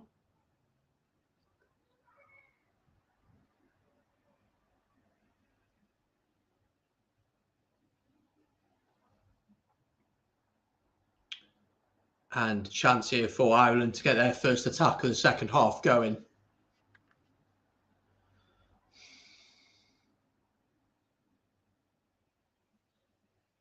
Oh, Porter has actually got off. That's it. His game is done. He clearly can't carry on. He's actually got his right foot strapped pretty heavily. Dave Kilcoyne comes on in his place.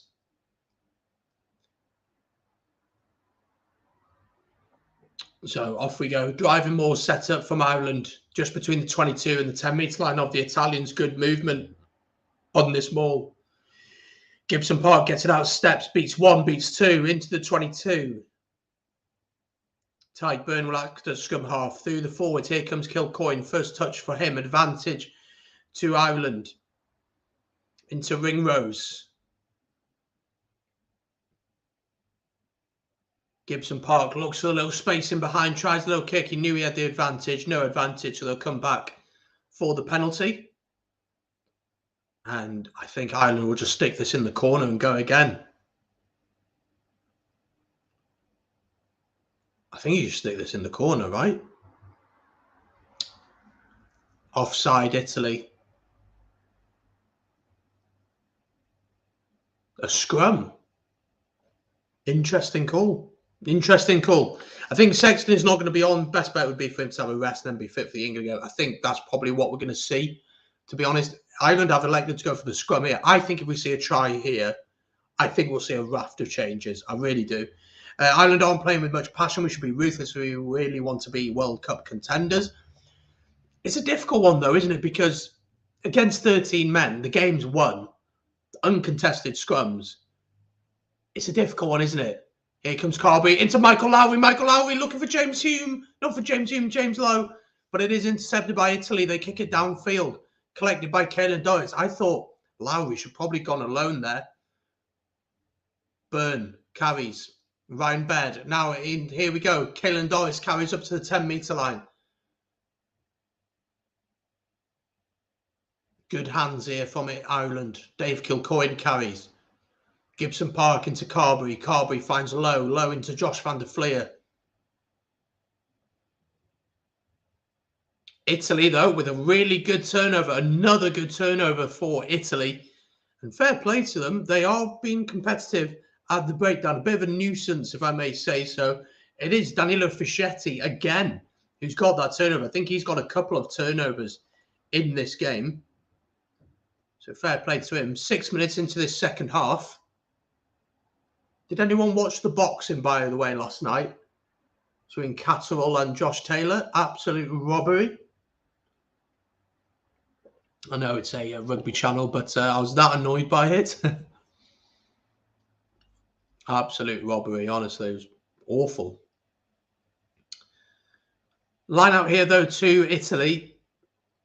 I mean, they're just looking at Monty Ioane on the screen, but hardly had the ball in hand. Line out taken. Italy managed to just about get the ball back on their side. Advantage to Italy as well. So just over the 10-metre line in the Irish half. 13 men, so it's really, really difficult. And that has been turned over by Ireland, but we'll come back for the original penalty. Again, if you go BC, I think you just go for the posts here. Just try and get something on the board. Keep getting that scoreboard ticking. Again, a lot of penalties from Ireland. And now I'm going to eat a flapjack because I'm starving and it's so good.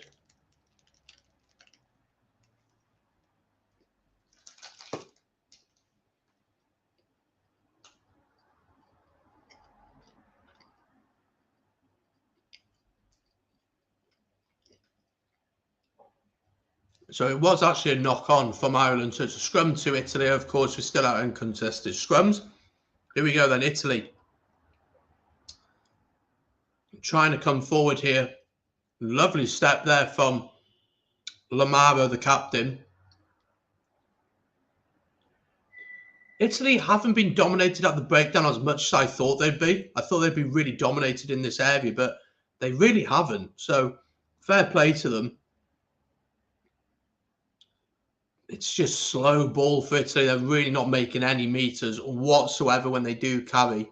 Omani's turned this one over. As Michael Lowry puts boot to ball, but Italy offside in the process. So penalty to Ireland and a chance for Carbery to send this one down.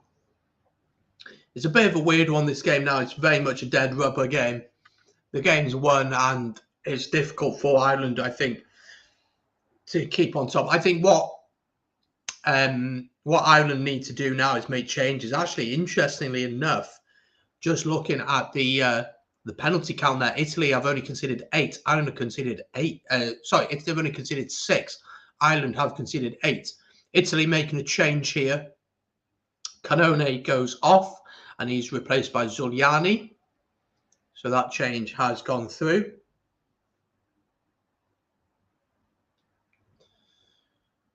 So line out to Ireland here. And won by Peter Marnie. Driving maul is set up.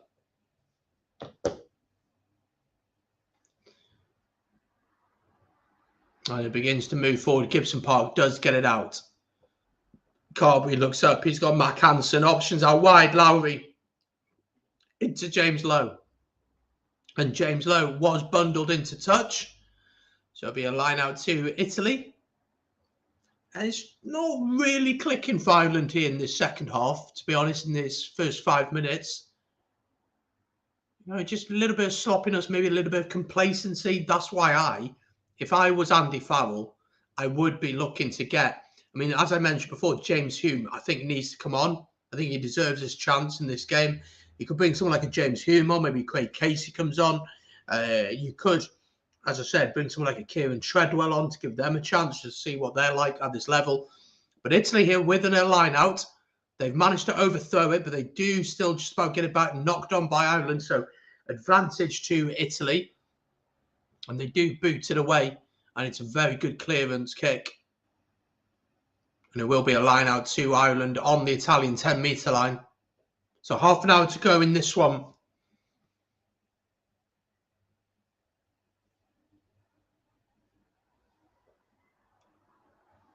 I'm really surprised we haven't seen changes yet. I think we will in the next 5 minutes or so see some changes. It's just a little bit sluggish from Ireland and maybe complacency. And also, you just don't want to risk injury at this point. You've got a massive game coming up against England away in 2 weeks' time. You do not want complacency at this point. I don't think so. Absolutely, James. As you say there, mate, Ireland making hard work of this. Just need to keep it simple. Ignore the fact they have 2-man advantage. Yeah, they're just being complacent as Michael Lowry dances past 2 or 3 players. But I think changes from the bench should really change. That players come on feeling like they got something to prove. Big hit coming in on Joey Carberry there. Knocked on, though. And penalty, though, to Ireland. Gibson Park takes it quick into James Lowe. Chance to go wide here. Surely Mac Hansen comes in on the angle, but he's tackled. Gibson Park into Byrne. Bit better impetus here from Ireland. They're about 2 metres out here. That's offside, surely. And James Lowe is just going to dive over the line. And there we go. That is the 5th try of the game. And Ireland leading here by 29 points to 6 now. And a very comfortable score. Just needed a bit of patience. All they needed to do was speed the game up a little bit and the tries would come. And that opening 6 minutes there was a little bit lackluster from them. But 4th try for James Lowe in 10 games. And we still have half an hour to go. And they're going to get over the 30-point mark, you'd think, here. And Gibson Park just fires it out. There's just no one out there. There's nothing Golbisi can do about that.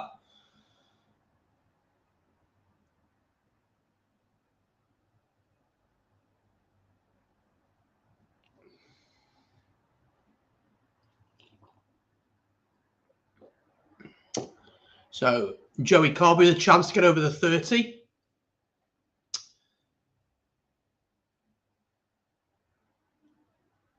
He's had a quiet game. He's had a really, really quiet game, Carberry. I thought he'd dictate the game a lot more than he has. But he has added the 2 points. His kicking's been very good so far today. And Ireland now leading by 31 points to 6. Talking about changes, James Hume is on. Watch this kid play. He is so, so exciting. Plays with a swagger, with a confidence I really like to see. So keep an eye out on him. Carberry is off. So Sexton is on. That's a big call to bring Sexton on. I am really surprised. Not a bad game to ease him into. But I hope he is properly fit. Because if he's not, this is a big risk to take, I'd say. Andy Farrell should be polishing his ass-kicking boots for the game review. Ireland seem to be guilty of the same lack of ambition as England. The 5th try was way too long in coming. He missed the conversion. He did miss it. Thank you. I don't know why I thought he got it. His kicking's been very good today, he says, as he misses the conversion. So James Hume is on. And Sexton is on as well. I'm surprised that Sexton has come on. Lack of cohesion, you could say, definitely. It's difficult, though, because if you're Irish, the very, very simple way to play this game is just go through the phases. Go through the phases. That's all you got to do, and you'll get tries. Gary Ringrose is the man who went off. Jack Conan is now coming on. So he's going to be replacing Caelan Doris. So changes for Ireland as well. Yeah, Sexton on. I'm not sure what's going on. Yeah, I am surprised that Sexton is on. Carberry has not really been his game. He's not dictated the game the way that I thought he would have. I thought he'd have done a little bit more. But that is the argument you could say. Also, Pettinelli's off, Bram Stein is on, so he's back in the international fold. He's been out for a while. Italy here with the ball, trying to hold on to it, but Montione pushed into touch, and everything this Italian team is trying is not quite working now. But yeah, I think, you've got a big game in 2 weeks, so a chance to get him some match fitness after missing the game 2 weeks ago. He wouldn't have played for 3 weeks. Well, before that, if he hadn't played today, he wouldn't have played a competitive game for a month, nearly a month in between both games. So it's good to get him some game time. Here come Ireland, though, on the driving ball. 25 minutes to go. Sexton on the wraparound into Mack Hansen. Mack Hansen finally gets some space to run, tries to kick it through. He's tackled. Was he tackled off the ball, maybe? Montione gets away from Sheehan. Ireland trying to hold the man up. They've done it really, really well so far. Italy trying to get the man down, which they've managed to do so. But Ireland had just about done enough regardless. And it's going to be a penalty to Ireland here, just outside the 22 of Italy.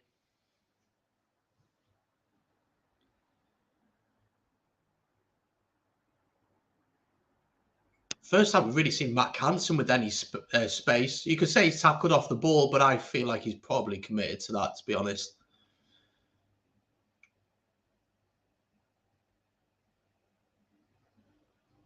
And then managing to hold up Montione. He's been really quiet again. I mean, it's been difficult for Italy, but Ioane, one of the better players for Italy, he's been very quiet.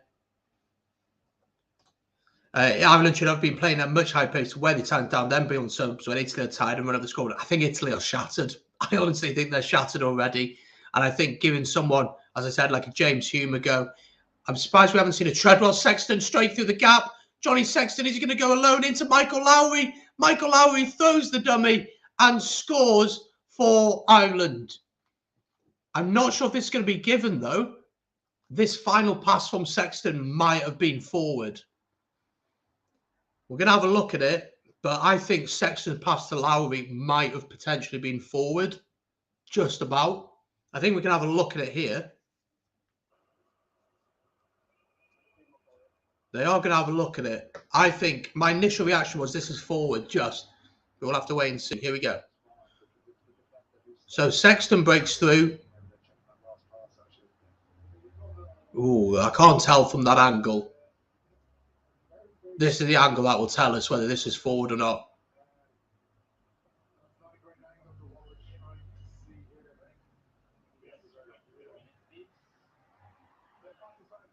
I think it's flat. I think the pass is flat.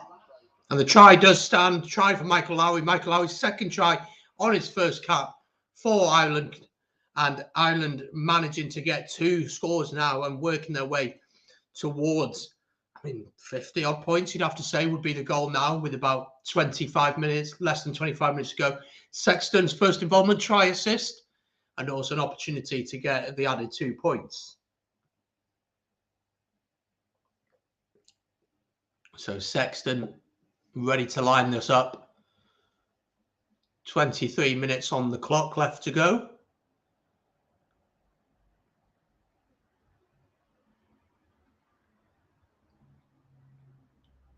Let's see if he can slot this one through. Which he does, and Ireland up to 36 points to 6, a 20-point gap between the two, a 30-point gap, sorry, between the two sides now.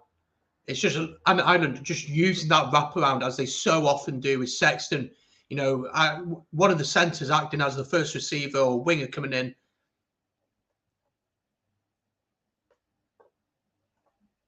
It did look slightly forward, but I thought it was probably just about flat. And then Michael Lowry, again, his second try. Italy will want to avoid losing by more than 50 points. They will. They have recently lost against Ireland 57-14 a couple of years ago. The problem is when you're down to 13 men, there's just not much that you can do. You have to make your tackle. If you don't, players just go past you. If you do make your tackle, you open up the space out wide for the extra men. So it's a really, really difficult situation for Italy. And I don't even know what the game plan would be at this point, honestly. I think you got to try and play the territorial game as much as you can. Italy were offside there, but the referee doesn't pick up on it. Ball out wide here to Matt Hansen, just outside his own 22, puts boot to ball. So much space back there. And it should be Padovani who gets there, which he does. But he's tackled 5 metres from his line by Gibson Park. Pressure on Italy to clear their lines here. The ball is there for them. But there is a bit of pressure on them here.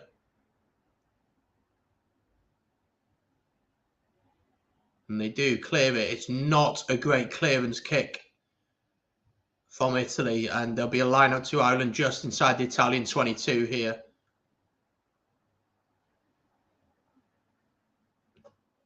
There are a few errors. I think the word I would use is complacency.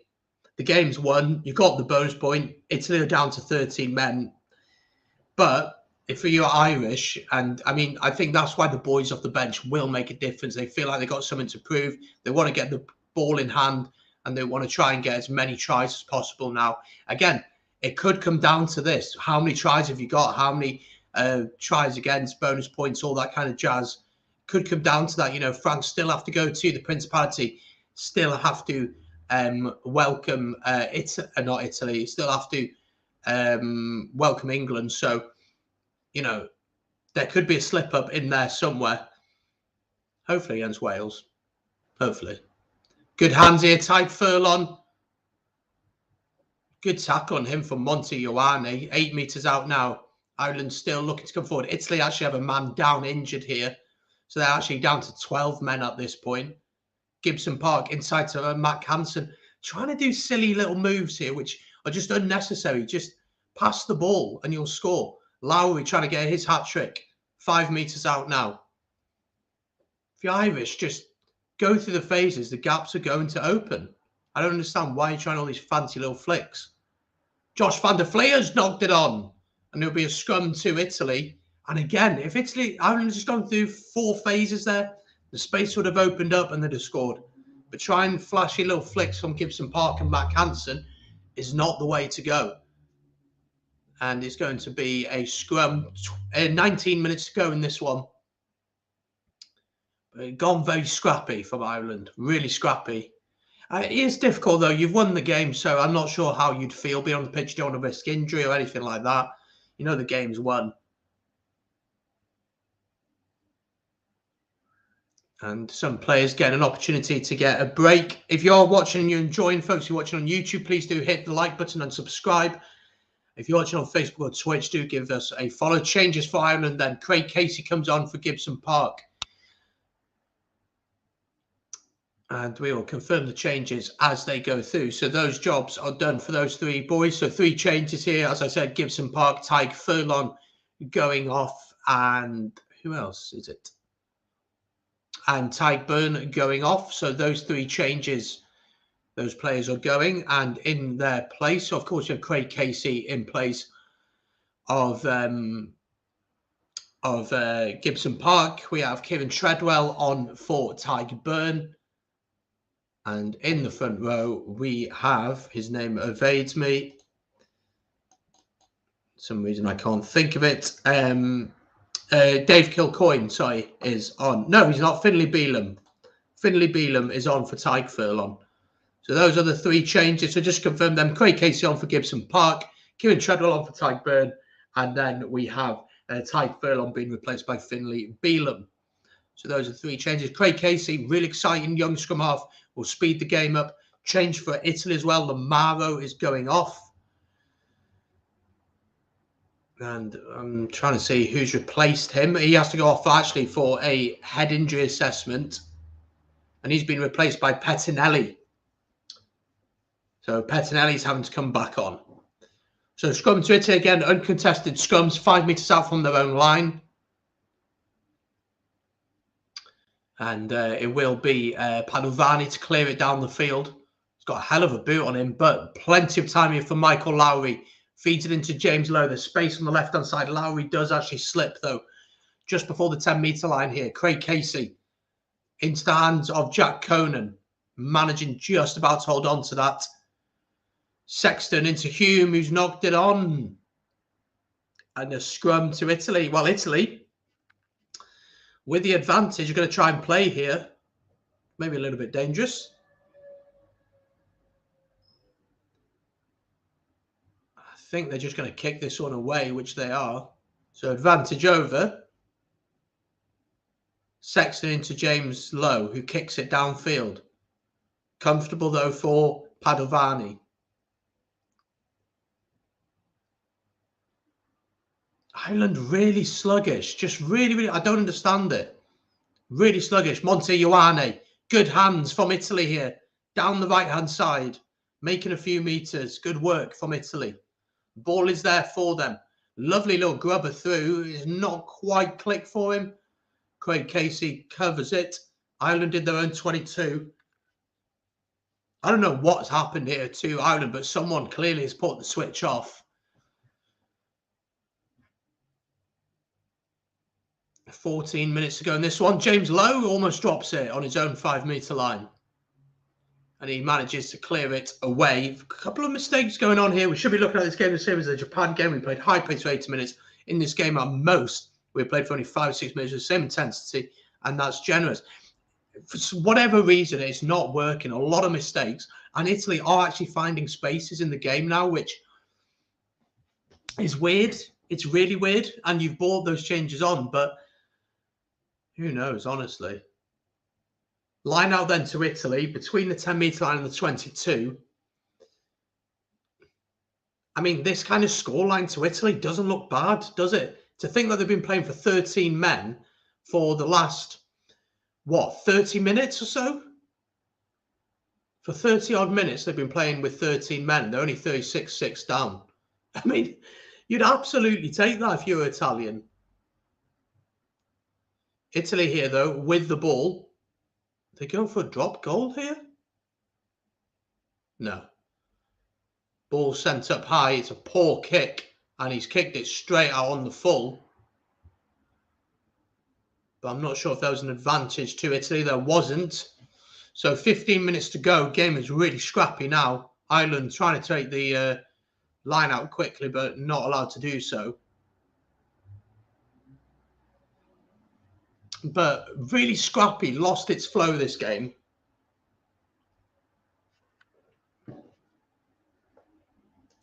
Yeah, I'd agree. So I agree with that, definitely.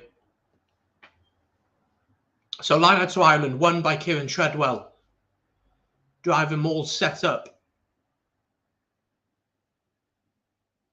Actually, I need to message Ben about when we're going to record the tactical review of Wales against England, which will be out probably tonight at some point.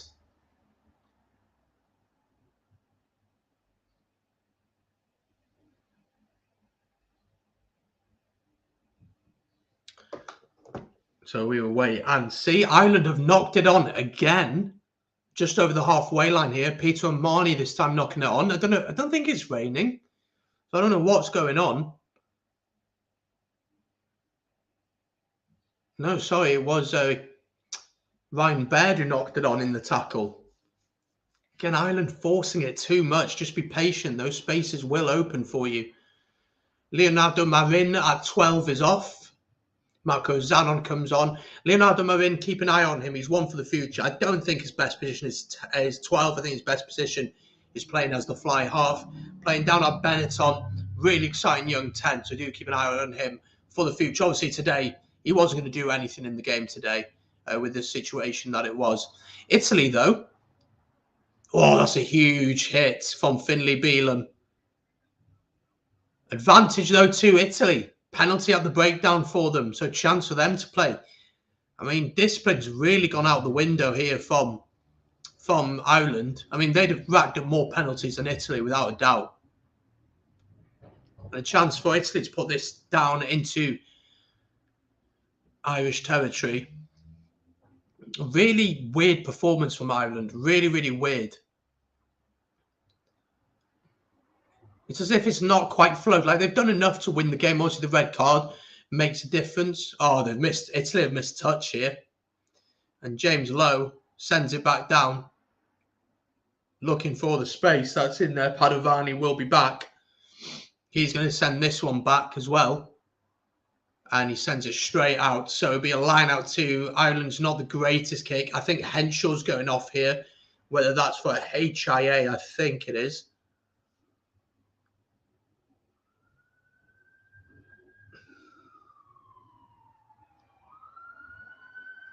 As the police go by, I promise I haven't done anything. Gary Ringrose back on. Yeah, it's a HIA. So Gary Ringrose back on for Robbie Henschel. I'd be surprised if Robbie Henschel comes back on. There's no point.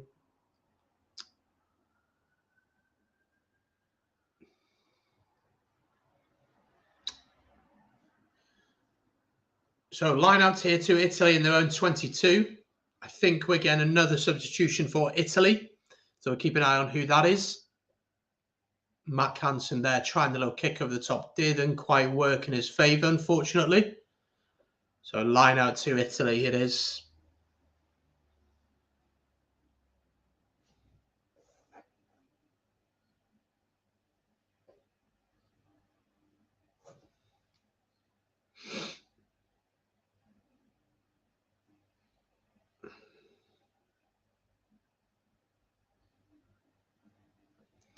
There we go. So Italy win their line out. It's 5 metres out from their own line, though. 12 minutes to go here. If the game finishes 36-36, I think that Italy would have been down to 13 men for 50 minutes. I don't think they'd be unhappy with that. And I think if you're Irish, you'd be way more concerned with the performance. Dan Sheehan off with Rob Herring coming on for Ireland. So that change has gone through.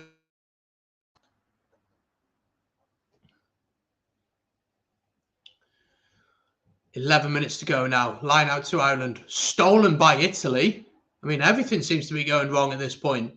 Monty Ioane steps inside. Italy haven't been good either. That's the thing. It's just that Ireland's ill-discipline, mistakes, and just lack of concentration, complacency, maybe you could say as well, has really affected their game. Lovely charge down by Ryan Baird, though. Is Ryan Baird going to be able to pick this up? He is, and he scores. And Ireland will get their 6th try of the game. I want to say 6th, maybe 7th. Ryan Baird charging down the box kick and crossing over unopposed. And Ireland, after a very messy 10 minutes or so, have finally got another try. 41 points to 6. Now Ryan Baird charging the ball down and crossing over. And it's really good work, just taking way too long on the box kick. And Ryan Baird showing some decent pace to get there and cross over.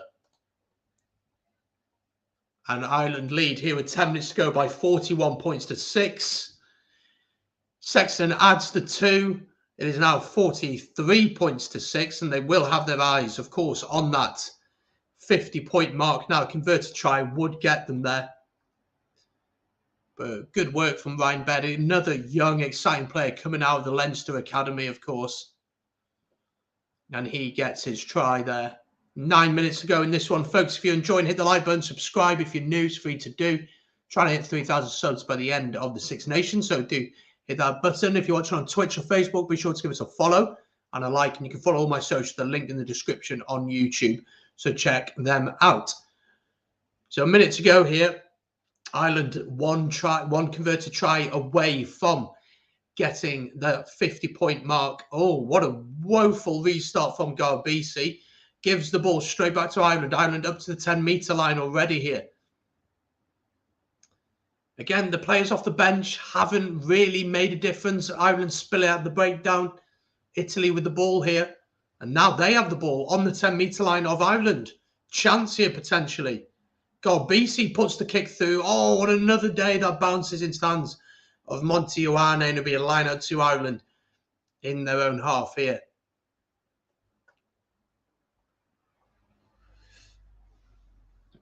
I've got to say, bit of an odd one, this. Bit of an odd one.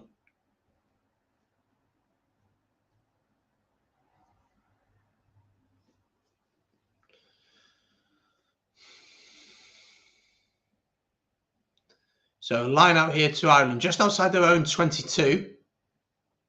And comfortably won, of course, by them. Sexton looks up into Jack Conan. We haven't seen the players off the bench really with ball in hand and making that much difference. Sexton into Ringrose. Ringrose puts boot to ball. That's a really clever little kick. Is Michael Lowry going to get there? He kicks it. Has he kept it alive? He hasn't quite managed to do so. And it will go out into touch for an Italian line out with about 7 minutes to go in this one. Michael Lowry, fair play to him. I think he's done well today. He's taken his tries well. Hasn't had that much ball in hand. I think it's been such a scrappy game. I think the Irish team would have liked to have had the ball in hand a little bit more with the backs, letting it flow a little bit more. It's been an interesting one. Italy win their line out.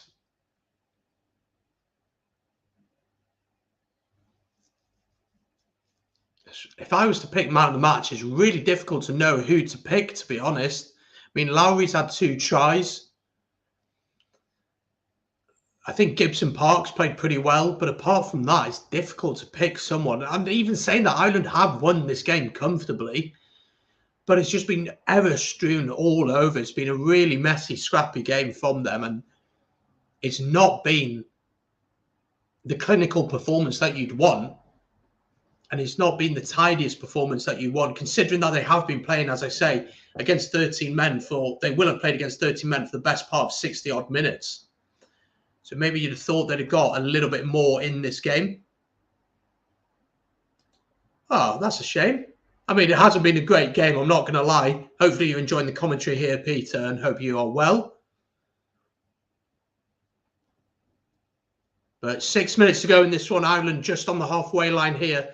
Sexton, lovely hands into Jack Conan, who breaks the first tackle. Just over the 10-metre line here. Casey gets it out into Sexton again. Sexton into Ringrose. You've got to say, Italy's cover defence, when it's been in the middle of the park, has actually been very, very good, considering they've got 13 men. It's been very, very good. Craig Casey into Mac Hansen. Hansen into Sexton. Sexton out wide here. Is there a chance to get to the 50-point mark for Ireland before the end of this one? Heading into the final 5 minutes now. Casey looks up, gives it into Ringrose, into Mac Hansen. Mac Hansen inside. And it's a line out.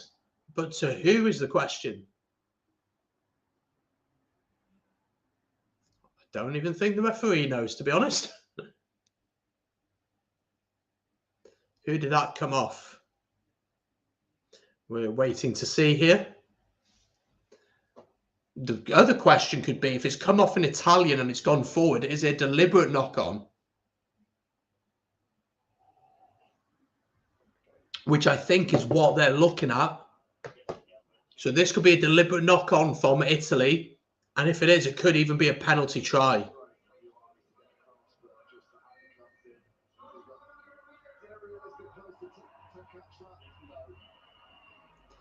It's a deliberate knock-on. Whether it's going to be a penalty try, I don't know. Brown stain, I think it's going to be in the bin here.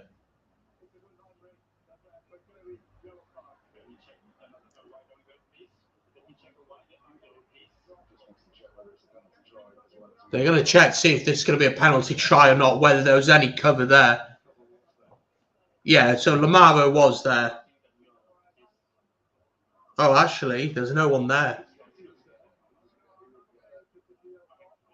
So it's a yellow card to Bramstein. And he is in the bin for a deliberate knock-on. No penalty try, though, as far as I'm aware.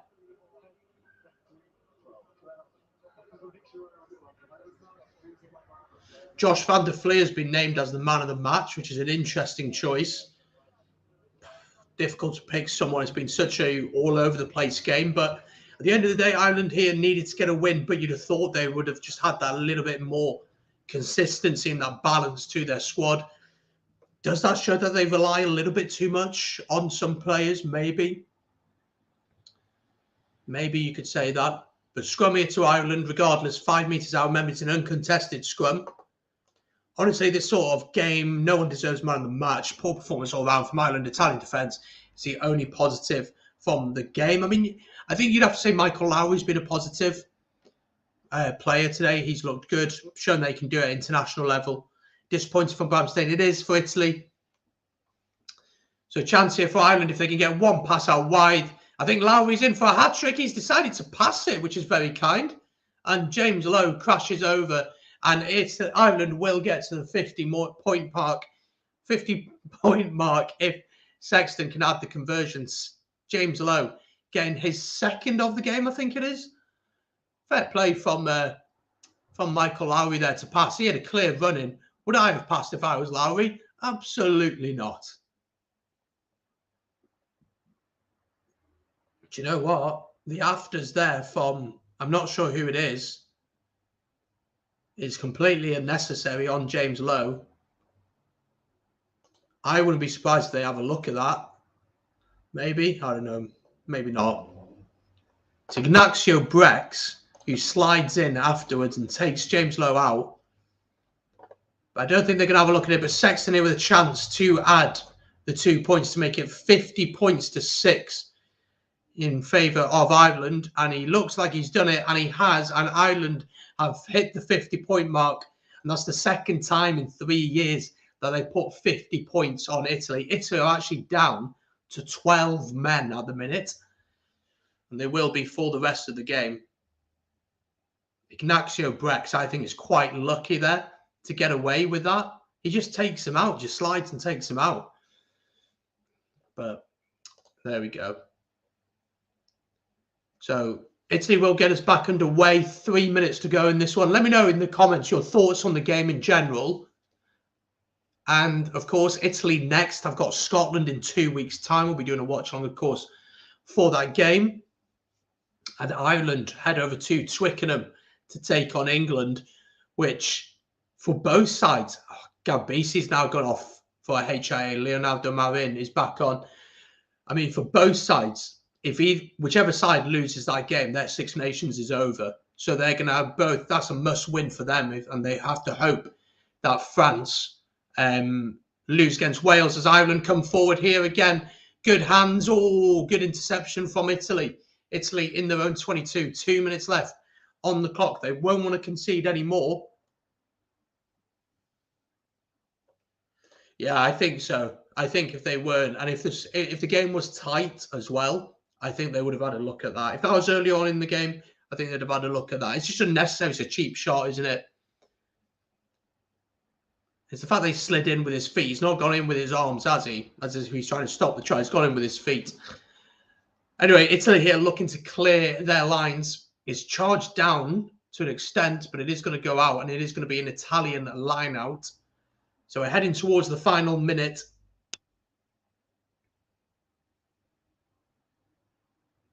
It's a lovely dummy from Sexton there to free up Rob Herring, who burst through the middle. Couldn't quite get the pass off to Jack Conan. So Ireland here with one last chance in this game to get something else. Sexton looks for the kick. I think he's overcooked it potentially. And Italy having to put that over their own line. And it's going to be a line out to Ireland here, 5 meters out.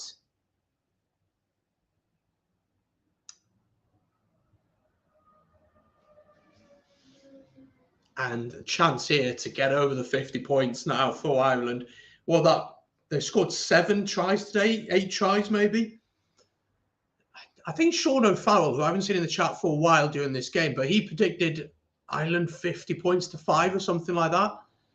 So he's not far off. This looks dangerous. This driving more. Rob Herring at the back of it. I think this might be inevitable that Ireland are going to score here. Craig Casey goes alone, tackled into Omani. It seems like the only way Ireland won't score here is if they manage to drop it. I mean, there's so much space out wide. But for now, it's the forwards who hold on to it. Josh van der Fleer just short here. He's going for the line. He's been held up, though. I'm pretty sure he's been held up there. I don't even know if they're even going to check this. I think he's just been held up. Yeah, he's just been held up. So Italy will get us back underway with a in-goal dropout. I don't think they're allowed to kick this straight off, are they? I mean, they could, but it'd still be a line out. I don't think that's it for the game. We do actually have an injury here. Fischetti in the front row, who actually had the breakdowns, had 2 or 3 really nice steals. I mean, if you're looking at this game, for Ireland, they've got the win. Obviously, they've got what they wanted. They got the bonus point. They've managed to bring some players off, give them some time. But I'm just looking at the stats here. Let's have a look at the discipline.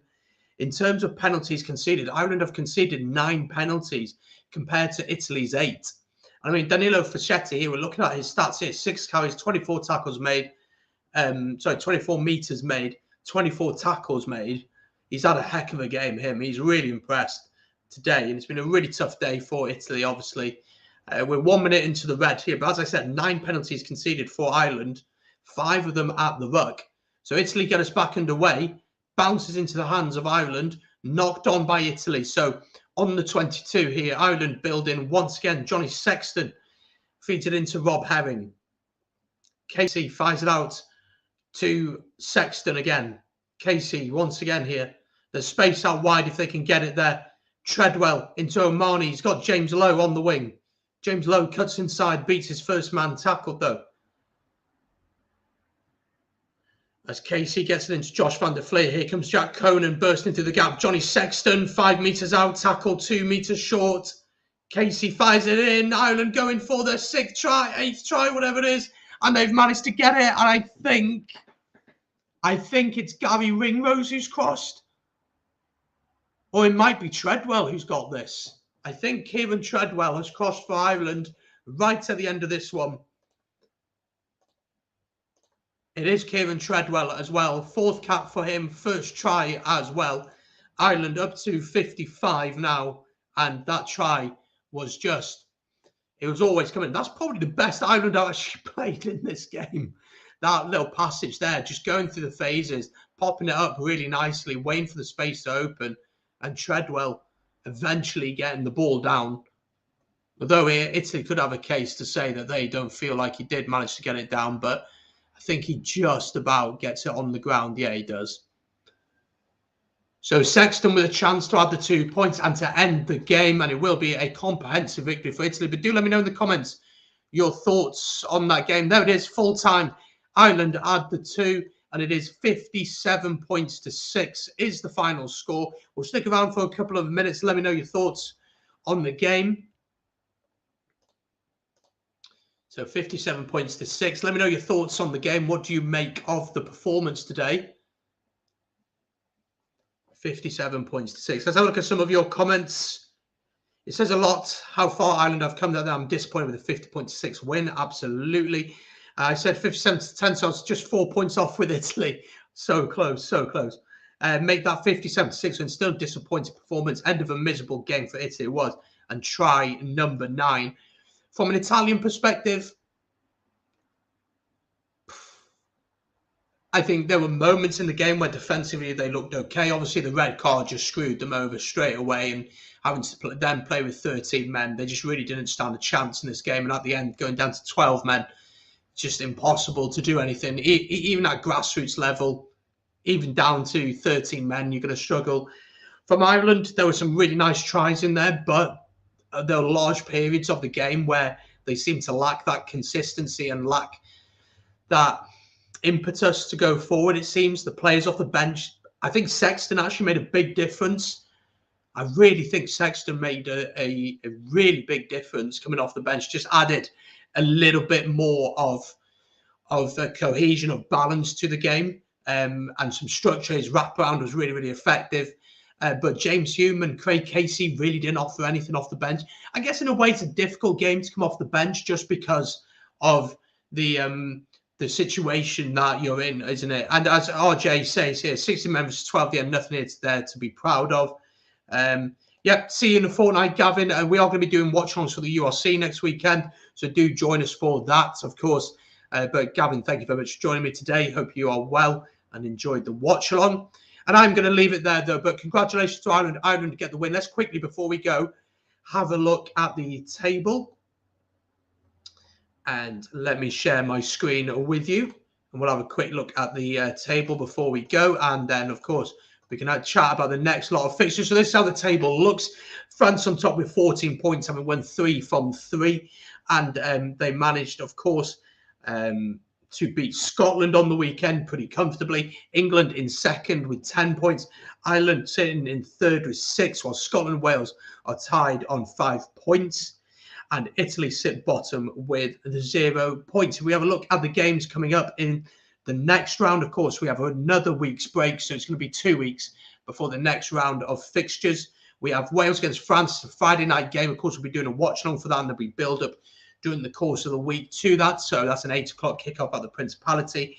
Italy welcomes Scotland to the Stadio Olimpico on Saturday afternoon. And then it is the big one, England against Ireland at 4:45 at Twickenham. So those are the games that we have coming up. Next weekend, we'll do some games in the URC. So do join me for them. Not fully decided on which games we're going to do yet.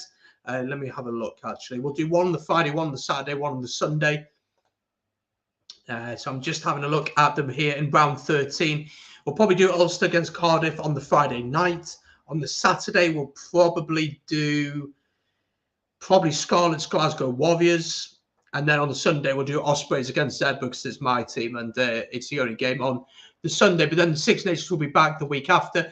Thank you very much for watching, folks. Really enjoyed your company today. Good discussions on all things rugby. We go around the house with everything, but it's great. Make sure if you have enjoyed to leave a like, subscribe if you're on YouTube, like and follow if you're on Twitch or Facebook. You can check out my socials, all linked down below here on YouTube. So make sure to follow them all. And I will see you very, very soon here on BS Rugby. And don't forget as well, I'm going to drop a link in the chat now to Ruck and Roll Rugby, because myself and Ben, the host of Ruck and Roll Rugby, are going to be doing a tactical review on Wales against England tomorrow. That'll drop tomorrow night. So do head over there and subscribe to Ruck and Roll Rugby, and make sure that you head over there ready for that tomorrow night. And that will be on his channel tomorrow night. Thank you very much for watching, folks. I'm going to leave it there. My voice is killing me, but I will see you very, very soon. Stay safe, folks, and try and stay positive. I know everything in the world is difficult at the minute, but try and stay positive, and we'll get through it for sure. All right, guys, take it easy. Thanks for joining me this weekend on the channel, and I'll see you.